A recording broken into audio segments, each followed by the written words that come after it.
बंदी छोड़ सतगुरु रामपाल जी परमेश्वर जी की जय हो। परमपिता परमात्मा सारी सृष्टि के रचनहार, कुल मालिक, असंख्य ब्रह्मांडों के स्वामी, जगत गुरु, तीनों लोकों में प्रवेश करके सबका भरण पोषण करने वाले राजाधिराज, आत्माधार, नाथों के नाथ, देवों के देव महादेव, सर्वेश्वर महेश्वर, मृत्युंजय, अजरो अमर, आदि अनादि सनातनी प्रभु, जगत पिता जगदीश्वर, श्री श्री 1008 की उपाधि के वास्तविक अधिकारी, अकाल मूर्त शब्द स्वरूपी राम वासुदेव, सर्वगतम ब्रह्म, परम पूज्य, प्रथम पूज्य, परम संत, परम पुरुष, परम धनी, परम दयालु, सत्य कबीर, हक्का कबीर, अल्लाहु कबीर, अल्लाहु अकबर, बाखबर, अल्लाह ताला, जगत के तारणहार, जगत के मुक्तिदाता, जगत के जगन्नाथ, हारे के सहारे, हिंदुओं के राम, मुसलमानों के अल्लाह, सिखों के वाहिगुरु, ईसाइयों के मसीह, दया के सागर दयानिधि, करुणा के सागर करुणानिधि, स्वयंभू परिभू, संकट मोचन, कष्ट हरण, मंगल करण, दुख भंजन, अविगत कबीर, निर्विकार निर्विषम परमात्मा, अलय अलेख सतगुरु, आदि अनादि सतगुरु, असली मर्यादा पुरुषोत्तम, असली राम, असली कृष्ण, असली घनश्याम, असली मुरारी, राजाओं के राजा, महाराजाओं के महाराजा, शहंशाहों के शहंशाह, सम्राटों के सम्राट, भगवानों के भगवान, अल्लाहों के अल्लाह, प्रभुओं के प्रभु, मसीहाओं के मसीह, सच्चे वाहिगुरु, बाबाओं के बाबा, पीरों के पीर, सेठों के सेठ, जगत सेठ, सावड़सा सेठ, सर्वगुण संपन्न, अनंत कोटि कलाओं के स्वामी, अनंत कोटि ब्रह्मांडों के नायक, योगियों में महायोगी, ध्यानियों में महाध्यानी, सिद्धों में परम सिद्ध, ज्ञानियों में तत्व ज्ञानी, ब्रह्म ज्ञानी, महाज्ञानी, परम ज्ञानी, सर्वश्रेष्ठ ज्ञानी, विज्ञानी, युवा कबीर, समरथ कबीर, असमवात, अमित ओजा, सच्चे रहनुमा, करीम अल्लाह, सुभान अल्लाह, दुनिया के अंतिम पैगंबर, 8 सितंबर 1951 से गांव धनाना, जिला सोनीपत, हरियाणा, भारतवर्ष की पावन भूमि पे प्रकट रियल कल की भगवान श्री नारायण साकार हरि, श्री बाबा साहेब नूर अनंत परमात्मा, संत श्रोमणी सतगुरु रामपाल जी परमेश्वर जी के चरण कमल में साध संगति से जुड़े हुए देश विदेश से आप और हम सभी सत्सेवक भाई बहनों का अनंत कोटि दंडवत प्रणाम। सत्साई भाई और बहनों, दया परमपिता परमेश्वर जी की, सारी सृष्टि के मालिक सतगुरु रामपाल जी भगवान की, जिनके विशेष आशीर्वाद से, शुभ आशीर्वाद से, उन्हीं के कर कमल से लिखित पवित्र पुस्तक जीने की राह के ऊपर वीडियो बनाने की श्रृंखला जारी है। प्रत्येक वीडियो में आप और हम सभी भगत भाई बहनों को भक्ति मार्ग से संबंधित बहुत सारी बातें सुनने और जानने को मिल रही हैं। जो भगत भाई बहन सतगुरु रामपाल जी परमेश्वर जी से जुड़ना चाहते हैं, उनको भी अध्यात्म से संबंधित बहुत अच्छी अच्छी बातें सुनने को मिल रही हैं। तो भाई और बहनों, वीडियो बनाने की श्रृंखला में आज हमारा ये 19वें नंबर का वीडियो है। और आज की वीडियो में गुरुदेव भगवान ने बताया कि नाम दीक्षा लेने के बाद, सतगुरु के सतज्ञान को आत्मसात करने के बाद, भक्ति मार्ग पर कदम रखने के बाद भगत का स्वभाव कैसा होना चाहिए। क्योंकि नाम दीक्षा लेने के बाद भगत के नाम के साथ उसके गुरु का नाम जुड़ जाता है। अगर भगत की महिमा होगी तो उसके गुरु की महिमा होगी, अगर भगत की बेइज्जती होगी तो उसके गुरु की बेइज्जती होगी। इसलिए उपदेश लेने के बाद भगत ने किस प्रकार से अपने आचार विचार व्यवहार को बदलना चाहिए, अपनी क्रियाओं को बदलना चाहिए, किस प्रकार से अपने स्वभाव में परिवर्तन लेकर आना चाहिए। लोग देखें, सुने, बातें करें तो हमारा सीना गर्व से चौड़ा हो जाना चाहिए। जब लोग कहें कि देखो वो जा रहे सतगुरु रामपाल जी के भगत। भाई भगत हो तो ऐसे, भाई स्वभाव हो तो इनके जैसा। कितनी गालियां दे लो, कितना ही उल्टा सीधा बोल लो, बंदे के असर ही नहीं पड़ता है। जड़ बन के खड़ा हो जाता है, पत्थर बन जाता है। और भाई ज्ञान की बातें बताता है, किसी के साथ ना फालतू में उठता ना बैठता, ना कोई गंदी राजनीति करता, ना फालतू में अपना समय बर्बाद करता, ना समाज से फालतू की यारी दोस्ती रिश्तेदारी निभाता है। भाई अपने मतलब से मतलब रहता है, अपनी भक्ति करता है और आराम से प्यार प्रेम से रहता है। ना किसी को दुख देता है, ना किसी को परेशान करता है, और सबको इज्जत से बोलता है, प्यार प्रेम से बोलता है। तो ये स्वभाव हो जाना चाहिए सतगुरु रामपाल जी के भक्तों का उपदेश लेने के बाद। क्योंकि हमारी हर क्रिया में फिर हमारे गुरुदेव भगवान का नाम जुड़ जाता है। कल को यदि हमने कोई कुकर्म किया, किसी के साथ लड़ाई झगड़ा किया, तो लोग सीधा यही कहेंगे कि देख वो रामपाल का भगत है, वो रामपाल को भगत है। बेइज्जती हमारे गुरुदेव की, तो वो भगत तो नरकगामी होगा, फिर नरकगामी, जिसकी किसी भी ऐसी क्रिया के कारण उसके गुरु को अपशब्द कहे। इसलिए हमने बहुत ही विचार करके भक्ति मार्ग पर आगे बढ़ना है और अपनी हर क्रियाओं को तथा अपने स्वभाव को चेंज करना होगा। तो आज की वीडियो में गुरुदेव ने हमें समझाया है कि भगत का स्वभाव कैसा हो। पवित्र पुस्तक जीने की राह, वीडियो नंबर 19, पेज नंबर 144। भगत का स्वभाव कैसा हो। अनुराग सागर के पेज नंबर 6 से वाणी नंबर 7 से 17। धर्मदास वचन, यानी धर्मदास जी ने जब कबीर परमात्मा उनको गुरु रूप में मिले, ज्ञान समझाया, तो धर्मदास जी ने पूछा कि हे गुरुदेव, हे परमेश्वर, भगत का स्वभाव कैसा होना चाहिए, भगत ने अपने जीवन में कैसा होना चाहिए। तो कबीर परमात्मा जी ने, जो कि धर्मदास जी के सतगुरु थे, उन्होंने क्या बताया। मर्तक भाव प्रभु कहो बुझाई, जाते मन की तपनी नशाई। हे परमात्मा, हे गुरुदेव भगवान, हमें बताइए कि मर्तक भगत के क्या लक्षण होते हैं, भगत को किस प्रकार से मर्तक भाव में आना चाहिए।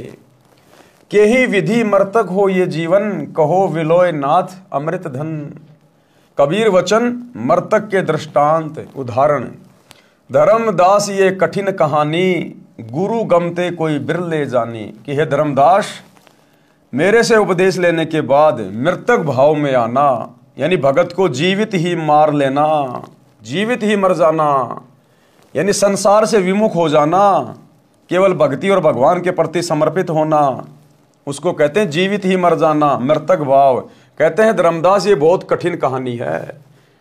भगत के द्वारा मृतक भाव पैदा करना इतना आसान नहीं है। गुरु से लगन कठिन है भाई, और जिसकी अपने सतगुरु से लगन लग गई वो तो जीवित ही मर गया, उसी को कहते हैं मृतक भाव। क्योंकि जिसकी सतगुरु से लगन लग जाएगी, तो सतगुरु से लगन तभी लगेगी जब संसार से उसकी लगन हटेगी, और संसार से लगन हटना ही जीवित मरना है। तो कहते हैं सीधा सा फॉर्मूला है, आप अपने गुरु जी से लगन लगा लो। गुरु जी से लगन लगा लेने का मतलब अपने गुरु जी के भगत वाले जीवन को ध्यानपूर्वक देख लो। हमारे गुरुदेव ने जो एक भगत का जीवन हमें जी के दिखाया, 17 फरवरी 1988 से सन 1994 तक, 6 वर्ष तक, तो हमारे गुरुदेव किस प्रकार से रहे अपने भगत वाले जीवन में, हमने भी वैसा ही भगत बनने का प्रयास करना है। और वैसा ही भगत बनेंगे तो हमारी बात बनेगी, तभी हम मर्तक भाव में आएंगे। तो भक्ति मार्ग में आने के बाद हमारे गुरुदेव ने कभी कोई सांसारिक चौंचले नहीं किए। सबसे पहली बात, हमारे गुरुदेव कभी भी किसी शादी में, रिश्तेदारी में, जन्मदिन पे, मरण दिन पे, किसी भी फंक्शन में हमारे गुरुदेव कभी भी नहीं गए। कभी भी हमारे गुरुदेव का कोई यार दोस्त नहीं है, कोई यारी नहीं है किसी के साथ में। हमारे गुरुदेव ने कभी किसी के साथ में हंसी मजाक नहीं किया। हमारे गुरुदेव ने कभी भी मनोरंजन के लिए, पिकनिक के लिए, घूमने के लिए कभी भी कहीं बाहर नहीं गए। हमारे गुरुदेव ने कभी किसी से लड़ाई झगड़ा नहीं किया, मार पिटाई तो बहुत दूर की बात है। हमारे गुरुदेव ने कभी भी अपने भगत वाले जीवन में किसी के साथ में गुस्सा नहीं किया, वाद विवाद नहीं किया, लड़ाई झगड़ा नहीं किया। हमारे गुरुदेव ने कभी भी राजनीति नहीं करी, ना कभी हमारे गुरुदेव वोट डालने गए, ना कभी किसी राजनेता की रैली में गए, ना किसी राजनीतिक पार्टी को सपोर्ट किया। ना हमारे गुरुदेव ने कभी कोई गेम खेला, ना किसी के लिए कोई स्टेडियम बनवाया। ना हमारे गुरुदेव ने कोई सामाजिक यारी दोस्ती निभाई, कभी किसी समाज की मीटिंग में नहीं गए, किसी भी समाज की धर्मशाला नहीं बनवाई। हमारे गुरुदेव ने कोई जाति वाली सामाजिक प्रथा को नहीं निभाया। हमारे गुरुदेव ने बाहर जा जाके कभी भी आन उपासकों के लिए कोई भंडारे नहीं लगाए। हमारे गुरुदेव ने कभी भी कोई दातों का कैंप नहीं लगाया, आंखों का कैंप नहीं लगाया, देह दान का, रक्तदान का कैंप नहीं लगाया। हमारे गुरुदेव भगवान ने कभी भी आश्रमों में बकवादे नहीं करी, कभी आश्रमों में रंगोलियां नहीं बनाई, कभी भी आश्रमों को फूलों की तरह नहीं सजाया, मैरिज गार्डन की तरह नहीं सजाया। हमारे गुरुदेव ने कभी भी अपने आश्रम में कबीर जी का झोपड़ा नहीं बनाया, लहर तारा तालाब नहीं बनाया, जुलाहों का कुआं नहीं बनाया, कभी कोई प्रदर्शनियां नहीं लगाई। हमारे गुरुदेव मर्तक भाव में रहे कि इस गंदे लोक में और किस बात की सजावट, किस बात की खुशी। या तो गिन गिन के टाइम पास करना है, गिन गिन के टाइम पास रो रो के, कि ये परमात्मा कभी सौपन में भी कोई गलती ना हो जाए, आपके दिल को चोट ना पहुंच जाए। तो हमने उसी भाव से जीना पड़ेगा, अपने जीवन को ढालना पड़ेगा। मर्तक यानी आपने कभी भी सतगुरु रामपाल जी के जीवन में, जब से आप उनको जानते हो, आपने कभी भी उनको सामाजिक भाव में नहीं देखा, सांसारिक भाव में नहीं देखा, व्यर्थ में घूमते फिरते नहीं देखा। उसको कहते हैं मर्तक, जिसका इस संसार से कनेक्शन कट गया, उसको कहते हैं मर्तक। हमारे गुरुदेव कभी अपने गुरु भाइयों की बातों के ऊपर विश्वास करके कभी भी उन्होंने अपनी भक्ति का नाश नहीं किया, मर्यादा नहीं तोड़ी। हमारे गुरुदेव ने कभी किसी कोऑर्डिनेटर की बात नहीं मानी, दादा गुरु जी के समय भी तो थे। हमारे गुरुदेव ने ज्ञान को आधार बनाया। तो ये होता है मर्तक भाव, केवल अपने गुरु से नाता, गुरु के ज्ञान से नाता, दूसरा किसी से कोई रिश्तेदारी नहीं। कदम कदम पे ज्ञान को आधार बना के भक्ति मार्ग में आगे बढ़ना। तो ये सब कुछ हमने अपने गुरुदेव के भक्ति वाले, भगत वाले जीवन से समझना है। इसलिए कहते हैं गुरु से लगन कठिन है भाई। अगर मर्तक बनना है तो आपने अपने गुरुदेव के जैसा बनना पड़ेगा। गुरुदेव के प्रति समर्पित हो जाना, गुरुदेव की प्रत्येक मर्यादा में और आज्ञा में चलना, इसी को कहते हैं मर्तक बनना, मर्तक भाव। तो क्या कहा कबीर परमेश्वर जी ने धर्मदास जी से, धर्मदास ये कठिन कहानी कि धर्मदास मर्तक भाव पैदा करना भाई बहुत कठिन कार्य है, ऐरी गैरी आत्माओं के बस की बात नहीं है। गुरु गमते कोई बिरले जानी, भाई जिसके ऊपर सतगुरु की विशेष दया हो, रजा हो, वही आत्मा ये कठिन कार्य कर सकती है। भृंगी का दृष्टांत उदाहरण, मर्तक होय के खोजई संता, शब्द विचार गह मगु अंता। जैसे भृंग कीट के पाशा, कीट गहो भृंग शब्द की आशा। गुरुदेव कह रहे हैं जैसे एक कीट पक्षी है, उसका नाम है भृंग, और वो किसी भी कीड़े को पकड़ के ले आता है और उसके पास में बैठ के और वो अपनी आवाज करता रहता, भृंग भृंग भृंग, और उसको वो अपने जैसा बना लेता, अपने जैसा। इसी प्रकार जो योग्य आत्मा होगी, जो अधिकारी आत्मा होगी, सतगुरु उसको तो अपने जैसा बना लेगा। उसमें तो सतगुरु अपने जैसे गुण डाल देगा, लक्षण डाल देगा। बाकी हर किसी के बस की बात नहीं है, क्योंकि हर कीड़ा भृंगी नहीं बन सकता। इसी प्रकार हर आत्मा, हर भगत मृतक नहीं बन सकता। शब्द घात करते ही मैं डारे, भृंगी शब्द कीट जो धारे। तब ले लो भृंगी निज गेहा, स्वाति दे की न्यू समदेहा। भृंगी शब्द कीट जो माना, वर्ण फेर आपन कर जाना। बिरला कीट जो होय सुखदाई, प्रथम आवाज गह चितलाई। यानी जो बिरला जो कीट होता है, बिरला जो कीड़ा होता है, वो उस भृंग की पहली आवाज से ही भृंग बन जाता है। अर्थात जो योग्य भगत होता है, सुयोग्य भगत होता है, वो तो सतगुरु की पहली चोट से ही भगत बन जाता है। सतगुरु के संकेतों को समझने लग जाता है। सतगुरु को ज्यादा प्रयास नहीं करना पड़ता उस भगत को अपने जैसा बनाने के लिए। बिरला कीट जो होय सुखदाई, प्रथम आवाज गह चितलाई। कोई दूजे कोई तीजे माने, तन मन रहित शब्द हित जाने। भृंगी शब्द कीट ना गही, तो पुनि कीट आश्रय रही।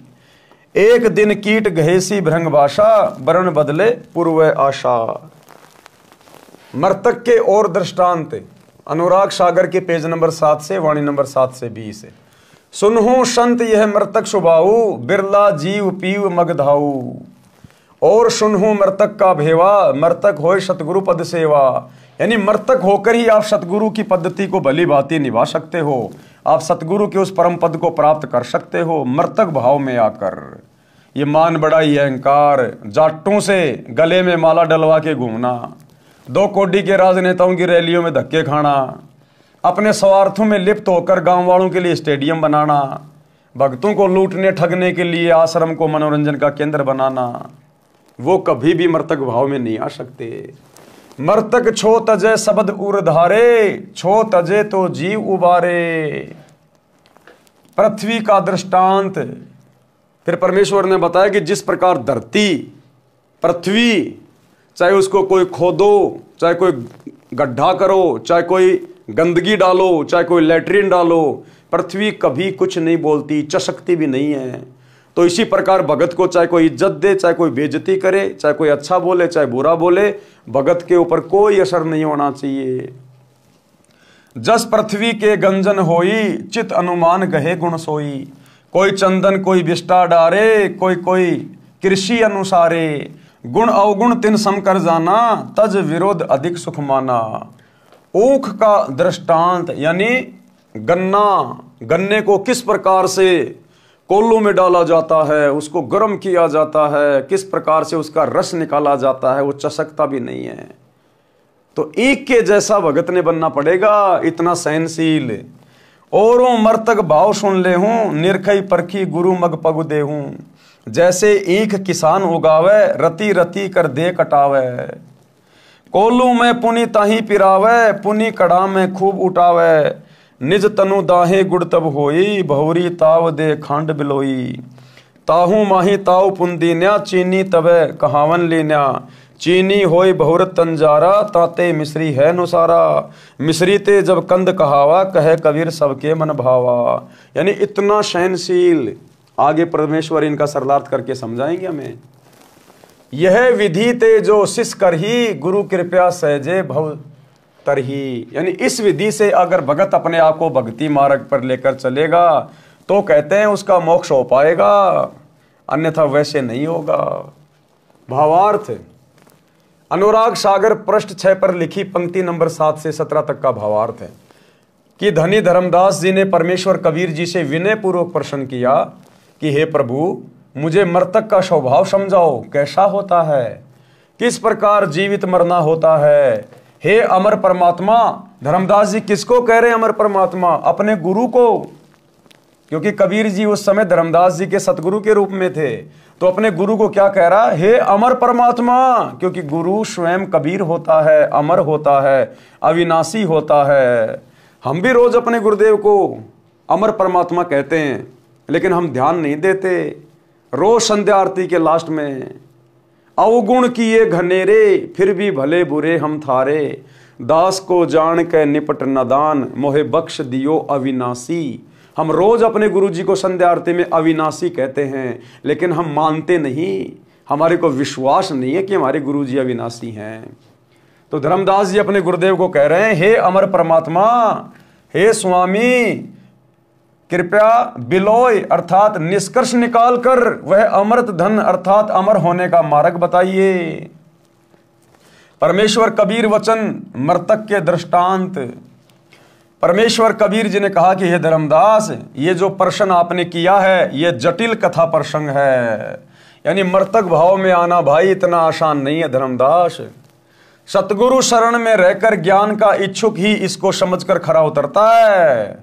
यानी कोई बिरले होंगे जो मर्तक भाव में आएंगे, जो समाज से उल्टा हटेंगे, फालतू के भाईचारे से उल्टा हटेंगे, लोभ लालच स्वार्थ काम क्रोध से पीछे हटेंगे और अपने गुरुजी के जैसा बनने का प्रयास करेंगे। कहते हैं कोई बिरले ही होंगे, हर किसी के बस की बात नहीं, चाहे कितने नाम दीक्षा ले लो। भृंगी का दृष्टांत, भृंगी कीड़े का उदाहरण देकर समझा रहे हैं परमात्मा। संत साधक जन जीवित मर्तक होकर परमात्मा को खोजते हैं। शब्द विचार यानी यथार्थ नाम मंत्रों को समझ विचार करके उस मार्ग के अंत यानी अंतिम छोर तक पहुंचते हैं, अर्थात पूर्ण मोक्ष प्राप्त करते हैं। जैसे एक भृंग यानी पंखों वाला नीले रंग का कीड़ा होता है, जिसे भमीरी कहते हैं। नीले रंग का मोटा सा कीड़ा होता है। बचपन में हम उसकी गर्दन में धागा बांध के और उसको यूं घुमाया करते थे और वो भी भी की आवाज करता था। अब पता चल रहा है वो भृंगी कीड़ा था, जिसे भंबीरी कहते हैं, जिसको इंजनहारी आदि आदि नामों से जाना जाता है, जो भी की आवाज करती रहती है। वह अपना परिवार नर मादा के मिलन वाली विधि से उत्पन्न नहीं करती। वह एक कीट यानी कीड़े विशेष के पास जाती है, उसके पास अपनी भी भी की आवाज करती है। जो कीड़ा उसकी आवाज से प्रभावित हो जाता है उसको उठाकर पहले से तैयार किया मिट्टी के घर में ले जाती है। वह गोल आकार का 2 इंच परिधि का एक 2 मुख वाला गारा का बना होता है। फिर दूसरा तीसरा ले जाती है, फिर उनके ऊपर अपनी भी भी की आवाज करती रहती है। फिर ओस के जल को अपने मुख से लाकर उन कीटों के मुख में डालती है। उस बंबीरी यानी भृंग की बार बार आवाज को सुनकर वह कीट उसी रंग का हो जाता है तथा उसी तरह पंख निकल आते हैं। यानी वो बंबीरी, वो भृंगी जिसको अपने जैसा बनाती है, वो कोई अन्य कीड़ा होता है, उसकी प्रजाति का नहीं होता। क्योंकि वो बंबीरी कभी भी नर और मादा से बच्चे पैदा नहीं करती। वो अपनी भी की आवाज से अपने जैसे उनको बना लेती है। ठीक इसी प्रकार भाई और बहनों, आज यहां भक्ति मार्ग में उस बंबीरी की भूमिका में कौन है, उस भृंग कीड़े की भूमिका में कौन है? सतगुरु रामपाल जी, जो अपने सत्संग सुना सुना के, दीक्षा दे के, बार बार उनको ज्ञान दे के अपने जैसा बना रहे हैं, भगत बना रहे हैं।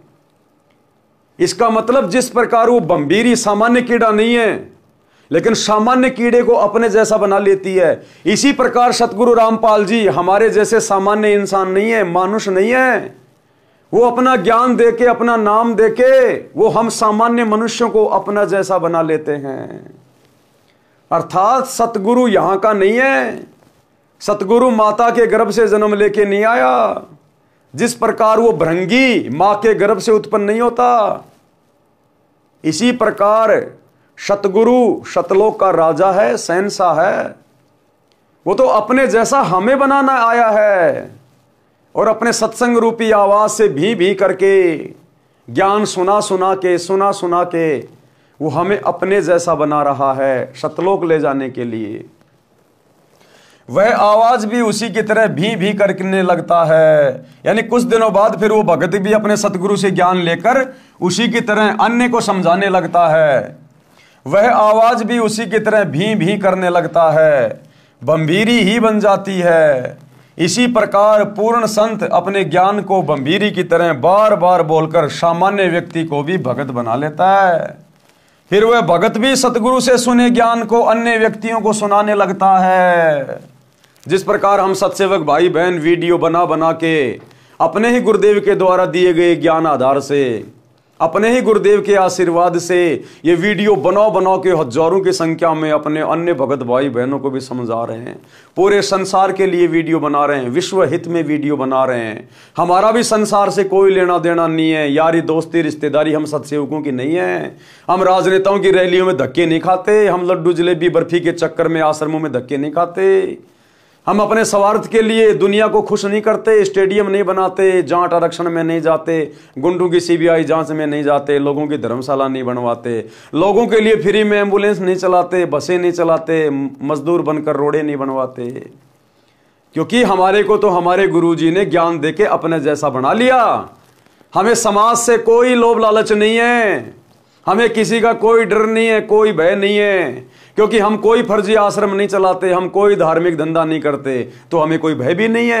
हमने किसी की चापलूसी करने की भी जरूरत नहीं है, राजनेताओं के तलवे भी चाटने की जरूरत नहीं है। तो गुरुदेव ने अभी तक केवल सत्सेवकों को अपने जैसा बनाया है। संसार की रीति रिवाजों को त्याग देने से अन्य व्यक्ति कहते हैं कि इसका रंग बदल गया, ये तो भगत बन गया। जैसे भृंग बंबीरी कीड़ों को अपनी आवाज सुनाती है तो कोई शीघ्र सक्रिय हो जाता है, कोई दूसरी कोई तीसरी बार कोशिश करने से मानता है। इसी प्रकार जब सतगुरु कुछ व्यक्तियों को अपना सत्संग रह रहकर सुनाते हैं तो कोई अच्छे संस्कार वाला तो शीघ्र मान जाता है। जिस प्रकार सत्सेवक भाई बहन तुरंत मान गए, कोई 1-2 बार फिर सत्संग सुनकर मार्ग ग्रहण कर लेता है, दीक्षा ले लेता है। कुछ कीट ऐसे होते हैं जो कई दिनों के पश्चात अपना स्वभाव बदलते हैं। यदि वह कीट भृंगी नहीं बना है और उस भृंग कीट की शरण में रहा है तो अवश्य एक दिन परिवर्तन होगा। परमेश्वर कबीर जी ने कहा है कि हे धर्मदास, यदि शिष्य इसी प्रकार गुरु जी के विचारों को सुनता रहेगा तो उस भृंग कीट की तरह प्रभावित होकर सांसारिक भाव बदलकर भगत बनकर हंस दशा को प्राप्त होगा। लेकिन भाई और बहनों, यहां तो 30-30 साल से सतगुरु की शरण में रहने के बाद भी भगत नहीं बदल रहे। उनका वही स्वभाव, वही विचार, वही गंदी राजनीति के शौकीन। केवल सत्सेवकों पे दया हुई है पूज्य गुरुदेव भगवान की। ये परमात्मा उसी कीड़े को अपने जैसा बनाता है जो कीड़ा उस लायक होता है। पृष्ठ 7 से पंक्ति 7 से 20 तक का भावार्थ। कबीर जी ने कहा है, हे संतो। कौन कबीर जी? सतगुरु रामपाल जी कबीर जी। कबीर जी ने कहा है, हे संतो सुनो, ये मृतक का स्वभाव इस प्रकार कोई बिरला जीव ही अनुसरण करता है। गुरुपद सेव बिरला कोई, जहां पर कृपया साहिब की होई। कोई बिरला भगत ही होगा जो अपने सतगुरु के जैसा बनने का प्रयास करेगा। दास गरीब कहे नर लोई, सतगुरु को चीन बिरला कोई। इस प्रकार कोई बिरला जीव ही अनुसरण करता है। वह पीव यानी परमात्मा को प्राप्त करने का मग यानी मार्ग प्राप्त करता है। उपरोक्त यानी भ्रंग वाले उदाहरण के अतिरिक्त और सुनो मृतक का भाव, जिससे मृतक यानी जीवित मृतक होकर सतगुरु के पद यानी पद्धति के अनुसार साधना करता है। पृथ्वी का उदाहरण है। जैसे पृथ्वी में सहनशीलता होती है, इसी प्रकार पृथ्वी वाले गुण को जो ग्रहण करेगा वह जीवित मृतक है और वही सफल होगा। पृथ्वी के ऊपर कोई बिष्टा यानी टट्टी करता है, डालता है, कोई खेती करता है तो कोई चीर फाड़ करता है, कोई धरती पूजन करता है। पृथ्वी गुण अवगुण नहीं देखती, जिसकी जैसी भावना है वह वैसा ही करता है। यह विचार करके धरती विरोध न करके सुखी रहती है। इसी प्रकार भगत के साथ में, चाहे परिवार में, चाहे समाज में, चाहे काम धंधा करता है, वहां पे कोई कैसा ही व्यवहार क्यों ना करो, भगत को कितना ही ओछा मंदा क्यों ना बोले, भगत की कोई कितनी हंसी मजाक क्यों ना करे, कोई भगत का कितना सम्मान क्यों ना करे, ना वो सम्मान पाकर खुश होता है और ना किसी की गालियां खाकर भगत दुखी होता है। वो समभाव में रहता है। समभाव, लाभ में, हानि में, दुख में, खुशी में भगत के ऊपर कोई असर नहीं पड़ता, क्योंकि भगत इस गंदे संसार की वास्तविकता से परिचित हो जाता है अपने गुरु जी के ज्ञान से कि यहां पर मैं खुश हूं किस बात पे, यहां मैं खुशी मनाऊं किस बात की। इसलिए फिर भगत के ऊपर कोई असर नहीं पड़ता, क्योंकि वो मर्तक हो जाता है, मर्तक भाव में आ जाता है।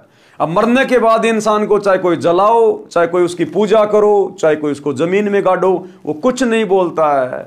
इसी प्रकार जब भगत अपने गुरु जी के ज्ञान को आधार बनाकर मर्तक भाव में आ जाएगा, तब परमात्मा उस भगत को आगे की यात्रा पे सफल करने के लिए आगे की शिक्षा और दीक्षा देता है। भावार्थ है कि जैसे जमीन सहनशील है, वैसे ही भगत का स्वभाव होना चाहिए। चाहे कोई गलत कहे कि ये क्या कर रहे हो, यानी अपमान करे, चाहे कोई सम्मान करे, अपने उद्देश्य पर दृढ़ रहकर भगत सफलता प्राप्त करता है। जैसे हम सत्सेवक भाई बहन, हमें हकीकत का पता है, हमें जड़ का पता है, सच्चाई का पता है, अपने गुरुदेव के मिशन का पता है।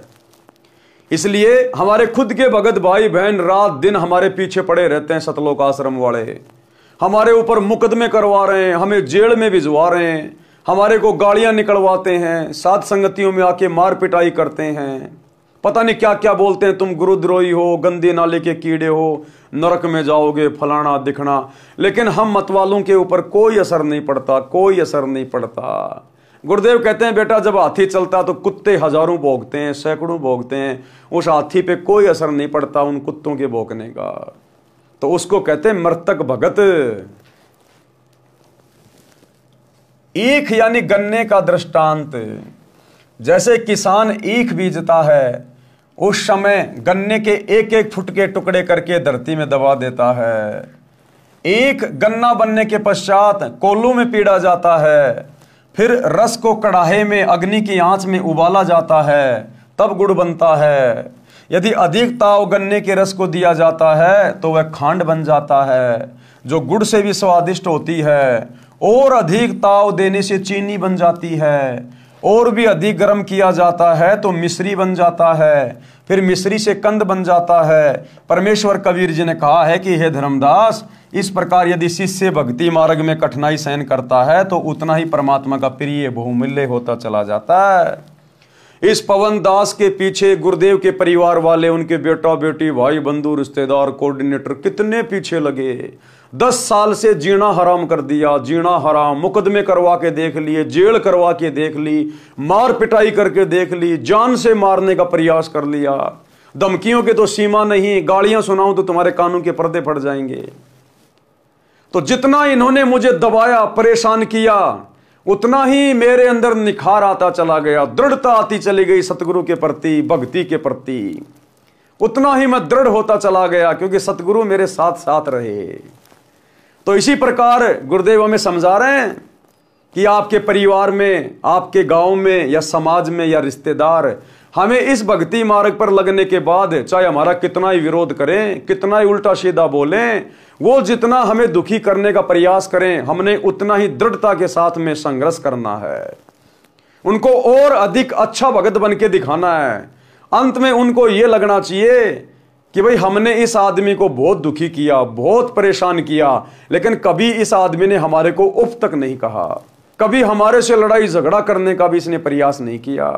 अंत में आपके व्यवहार से उसके ऊपर वो छाप पड़नी चाहिए, वो असर पड़ना चाहिए आपके व्यवहार के कारण कि भाई भगत हो तो ऐसे। भाई एक दिन वो खुद ही शर्मिंदा हो जाएंगे अंत में, जब उनको ये ज्ञान समझ में आएगा।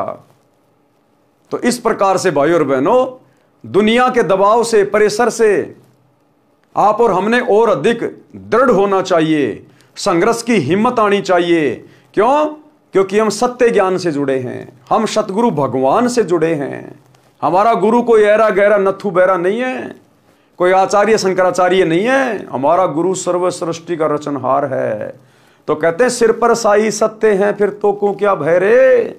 फिर डर किस बात का जब तेरा गुरु तेरा रक्षक बन के खड़ा है।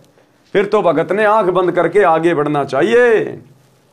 आगे गुरुदेव ने कबीर सागर के अनुराग सागर से कुछ वाणियों का समावेश किया है कि भगत किस प्रकार से मर्तक भाव में आता है।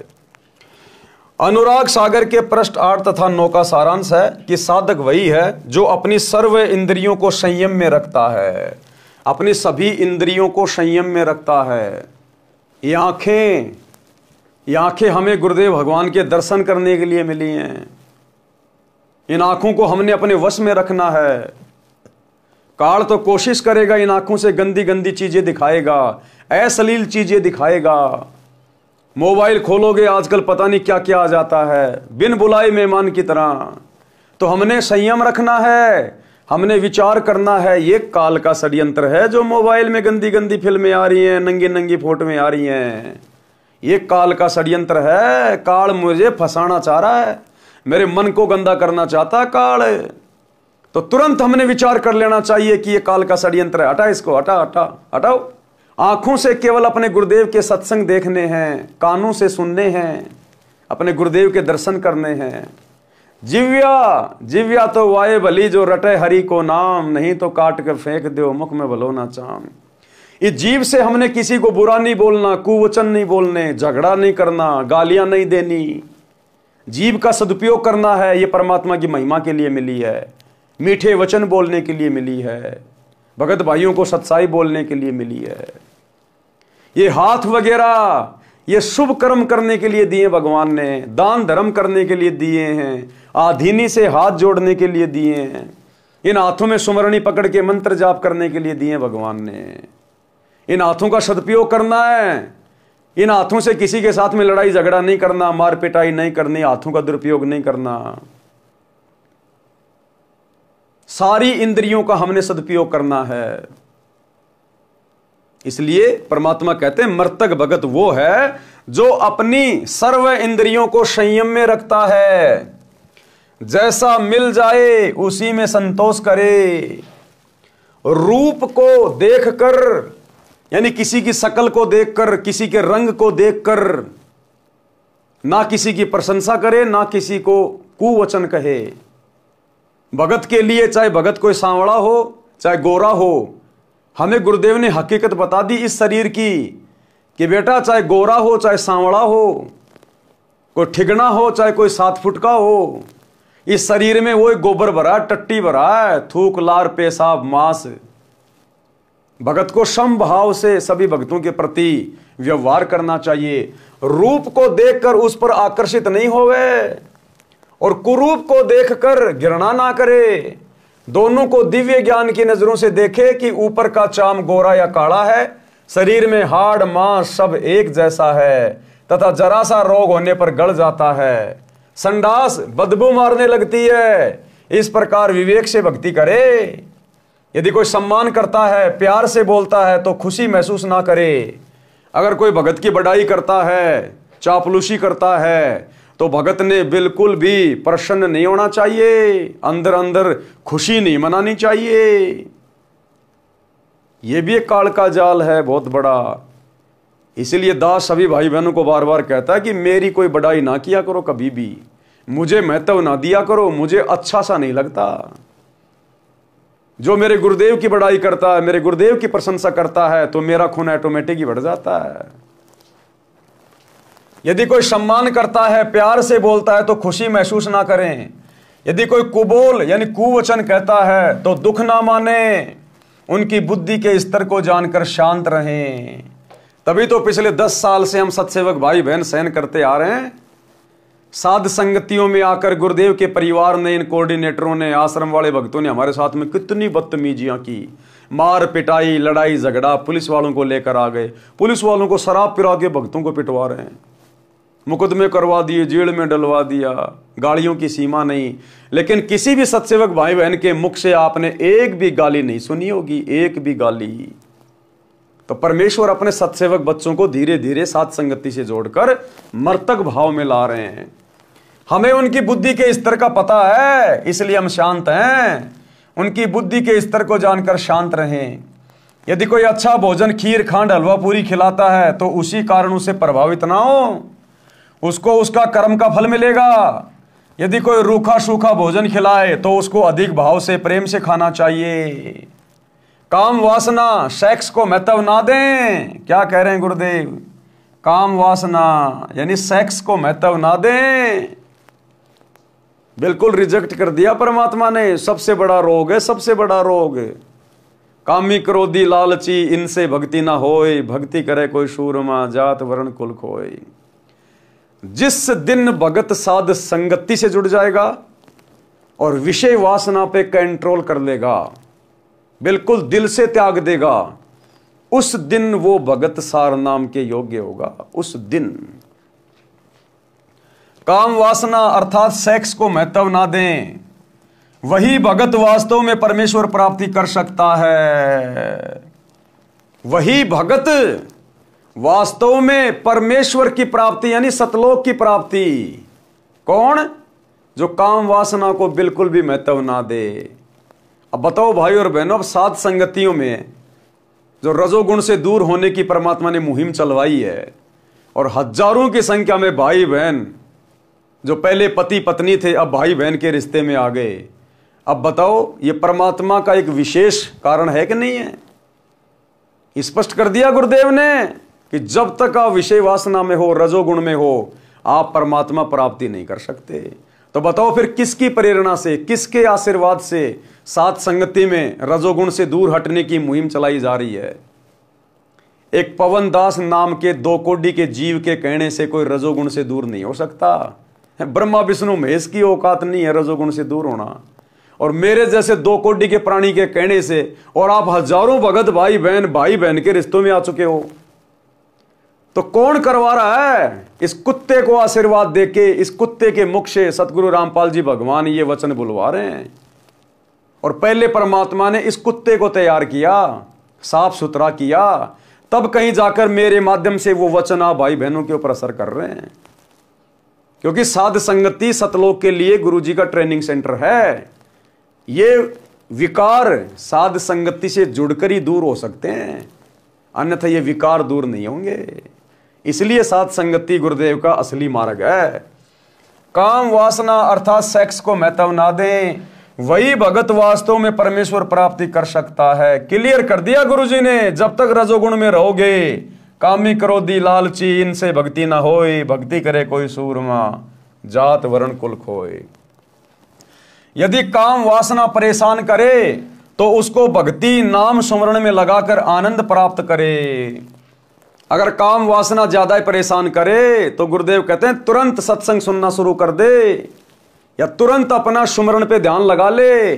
5-10 मिनट के बाद में वो ऑटोमेटिक शांत हो जाएगी। ऑटोमेटिक यही तरीका है इसका, यही तरीका है। ठंडे पानी के छींटे मारते रहो, गुरुदेव के सत्संग के और नाम सुमरण के छींटे मारते रहो, और धीरे धीरे एक समय ऐसा आएगा परमात्मा बिल्कुल शांत कर देगा भगत को, शांत। यदि काम वासना परेशान करे तो उसको भक्ति नाम सुमरण में लगाकर आनंद प्राप्त करे। उसी समय काम वासना मुरझा जाती है। काम वासना का नाश करने का तरीका और क्या बताया गुरुदेव ने? कबीर पर नारी को देखिए बहन बेटी के भाव, कहे कबीर काम नाश का ये सहज उपाय। दूसरा उपाय गुरुदेव ने बताया, यदि किसी युवती को देखकर अगर ये काम वासना हमें परेशान करे, मन में गंदे विचार आने शुरू हो जाएं, क्योंकि काल का तो काम है। देखो भाई और बहनों, भगत तो बेचारा दुखी होगा ही होगा, विशेषकर साध संगति से जुड़ने के बाद, इतने वीडियो देखने के बाद और विषय वासना जैसे रोग के विषय में समझने के बाद, जब भगत अपने आप को कंट्रोल में रखता है, प्रयास करता है गुरुदेव से प्रार्थना करके, लेकिन मन तो है भाई, जब तक ये शरीर है तब तक इसमें मन भी रहेगा, काल का भी प्रभाव हल्का फुल्का रहेगा, और वो अपनी कोशिश भी करता रहेगा, और काल की उसी कोशिश में गुरु अपने भगत को चेक भी करता रहेगा। तो कभी कभार क्या होगा, किसी बहन बेटी को देखकर अचानक से, क्योंकि काल ऐसे ऐसे दृश्य दिखा देगा जो हम देखना नहीं चाहते, या वैसे भी कोई सुंदर बहन आ रही है तो मन की तो आदत है, ये आंखें जो है ना ये स्कैनर हैं, स्कैनर। सामने अगर 5 लड़कियां हैं और उनमें यदि एक लड़की गोरी है, ये आंखें तुरंत उसी पे टिक जाएंगी, ये स्कैनर है। क्योंकि ये शरीर काल ने बनाया है, परमात्मा ने केवल इसके हाथ में आत्मा सौंपी थी। केवल हमारा जो ऊर्जा शरीर है ना, केवल दुर्गा के अंदर परमात्मा ने हम सभी आत्माओं को आत्मा के रूप में फिट किया था। ऊपर का बॉडी ये काल ने बनाया है और अपना एजेंट बैठा दिया मन। अब ये मन है बढ़वा, ये बढ़वागिरी करवाता है, ये कर्म फुड़वाता है। तो इसने आंखें ऐसे बना दी स्कैनर। कोई 5 गाड़ियां खड़ी हैं, एक बहुत अच्छी गाड़ी खड़ी है, महंगी चमचमा रही है, आंखें तुरंत उस पर जाके टिक जाएंगी। 20 प्रकार के सेव रखे हैं, लाल कौन सा है, बढ़िया कौन सा है, आंखें तुरंत उसके ऊपर जाके टिक जाएंगी। ये स्कैनर का काम करती हैं।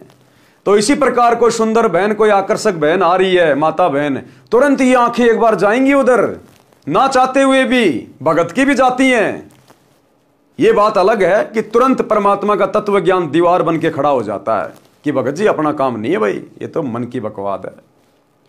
तो साथ संगति से जुड़ने के बाद जब भगत बेचारा प्रयास करता है विषय वासनाओं से दूर हटने के लिए, तो काल प्रेरणा से, मन के प्रभाव से कभी कभार इस प्रकार की यदि कोई हमारे सामने घटना हो जाए, अचानक से हमारा ध्यान यदि चला जाए, क्योंकि मन तो भटकाने का काम करेगा, तो भगत को बेचारे को दुख होता है, अंदर से बड़ा दुख होता है कि मैंने क्यों देखा।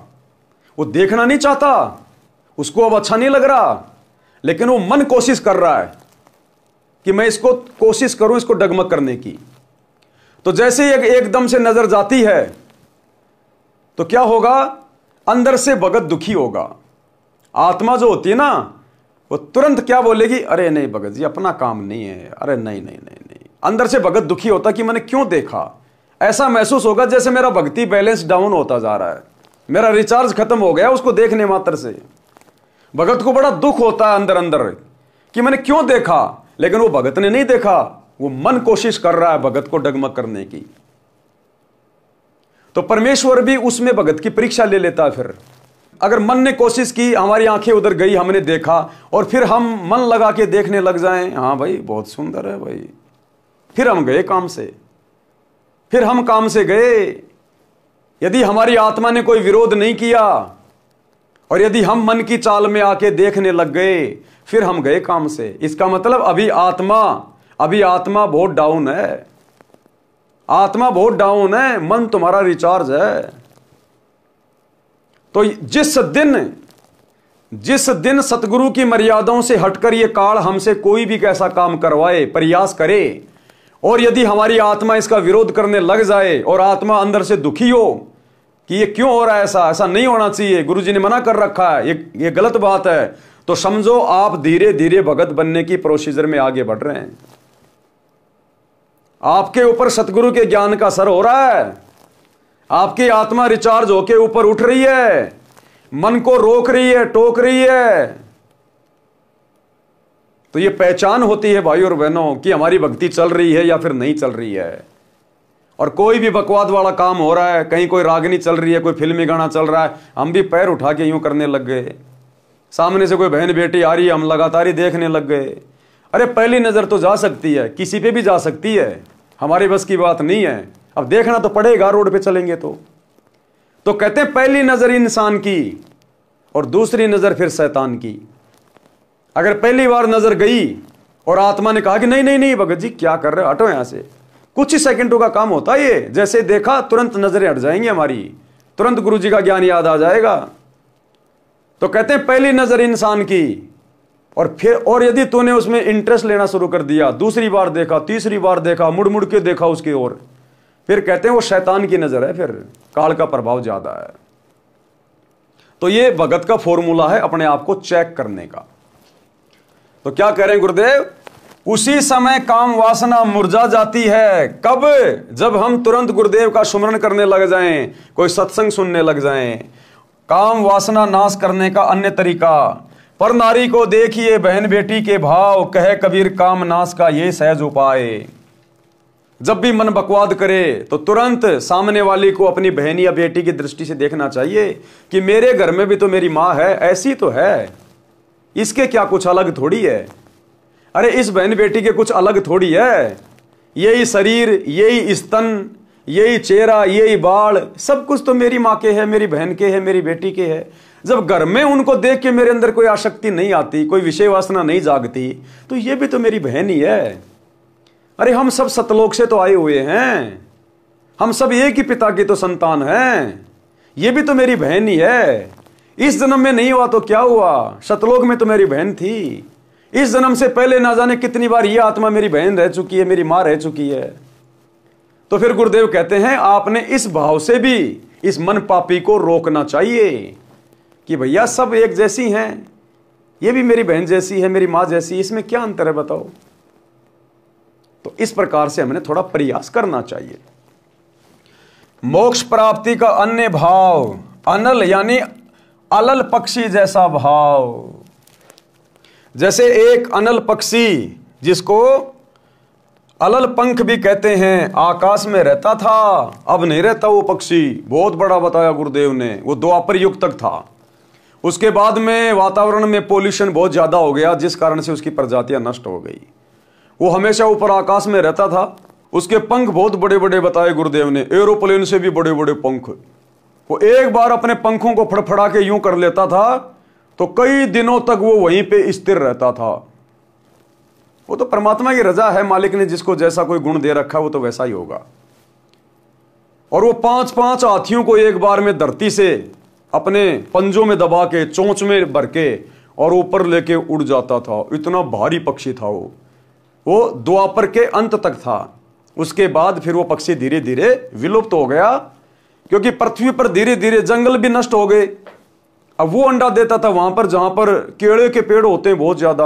अब आगे चल के लोगों ने जंगल काट दिए, जंगल हो गए नष्ट। अब वो अंडा ऊपर से गिरते ही बेचारा फूट जाए, वो अलल पक्षी का बच्चा बेचारा वहीं मर जाए। तो जिस कारण से वो प्रजाति नष्ट हो गई। जैसे एक अनल पक्षी आकाश में रहता था, ये पक्षी अब लुप्त हो चुका है। इसके 4 पैर होते थे, आगे वाले छोटे और पीछे वाले बड़े। इसका आकार बहुत बड़ा होता था, लंबे लंबे पंख होते थे। पूरा पक्षी यानी युवा पक्षी 4 हाथियों को एक साथ उठाकर आकाश में अपने परिवार के पास ले जाता था। अब सोचो 4-4 हाथियों को जो पक्षी एक बार में लेके उड़ जाए, वो कितना बड़ा होगा, कितना ताकतवर होगा। अनल पक्षी ऊपर वायु में रहता था, वहीं से मादा अनल अंडे उत्पन्न कर देती थी। वह अंडे उस स्थान पर छोड़ती थी जहां केले का वन होता था। केड़े एक दूसरे में फंसकर गहरा वन बना लेते थे। हाथियों का झुंड, समूह यानी सैकड़ों हाथी भी केले के वन में रहते थे, क्योंकि हाथी केले के पेड़ को खा जाता है तथा केले के पेड़ों पर ही लेट जाता है, मस्ती करता रहता है। अलल पक्षी का अंडा वायुमंडल से गुजरकर नीचे पृथ्वी तक आने में हवा के घर्षण से पककर बच्चा तैयार हो जाता था।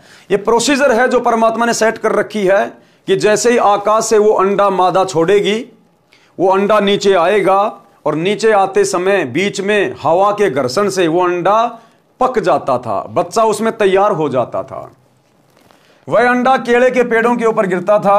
केले के पेड़ों की सघनता के कारण वह अंडा क्षतिग्रस्त नहीं होता था, अर्थात उसको कोई नुकसान नहीं पहुंचता था।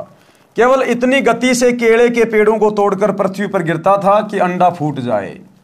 अंडे का आकार बहुत बड़ा होता था, उसका कवर भी सख्त मजबूत होता था।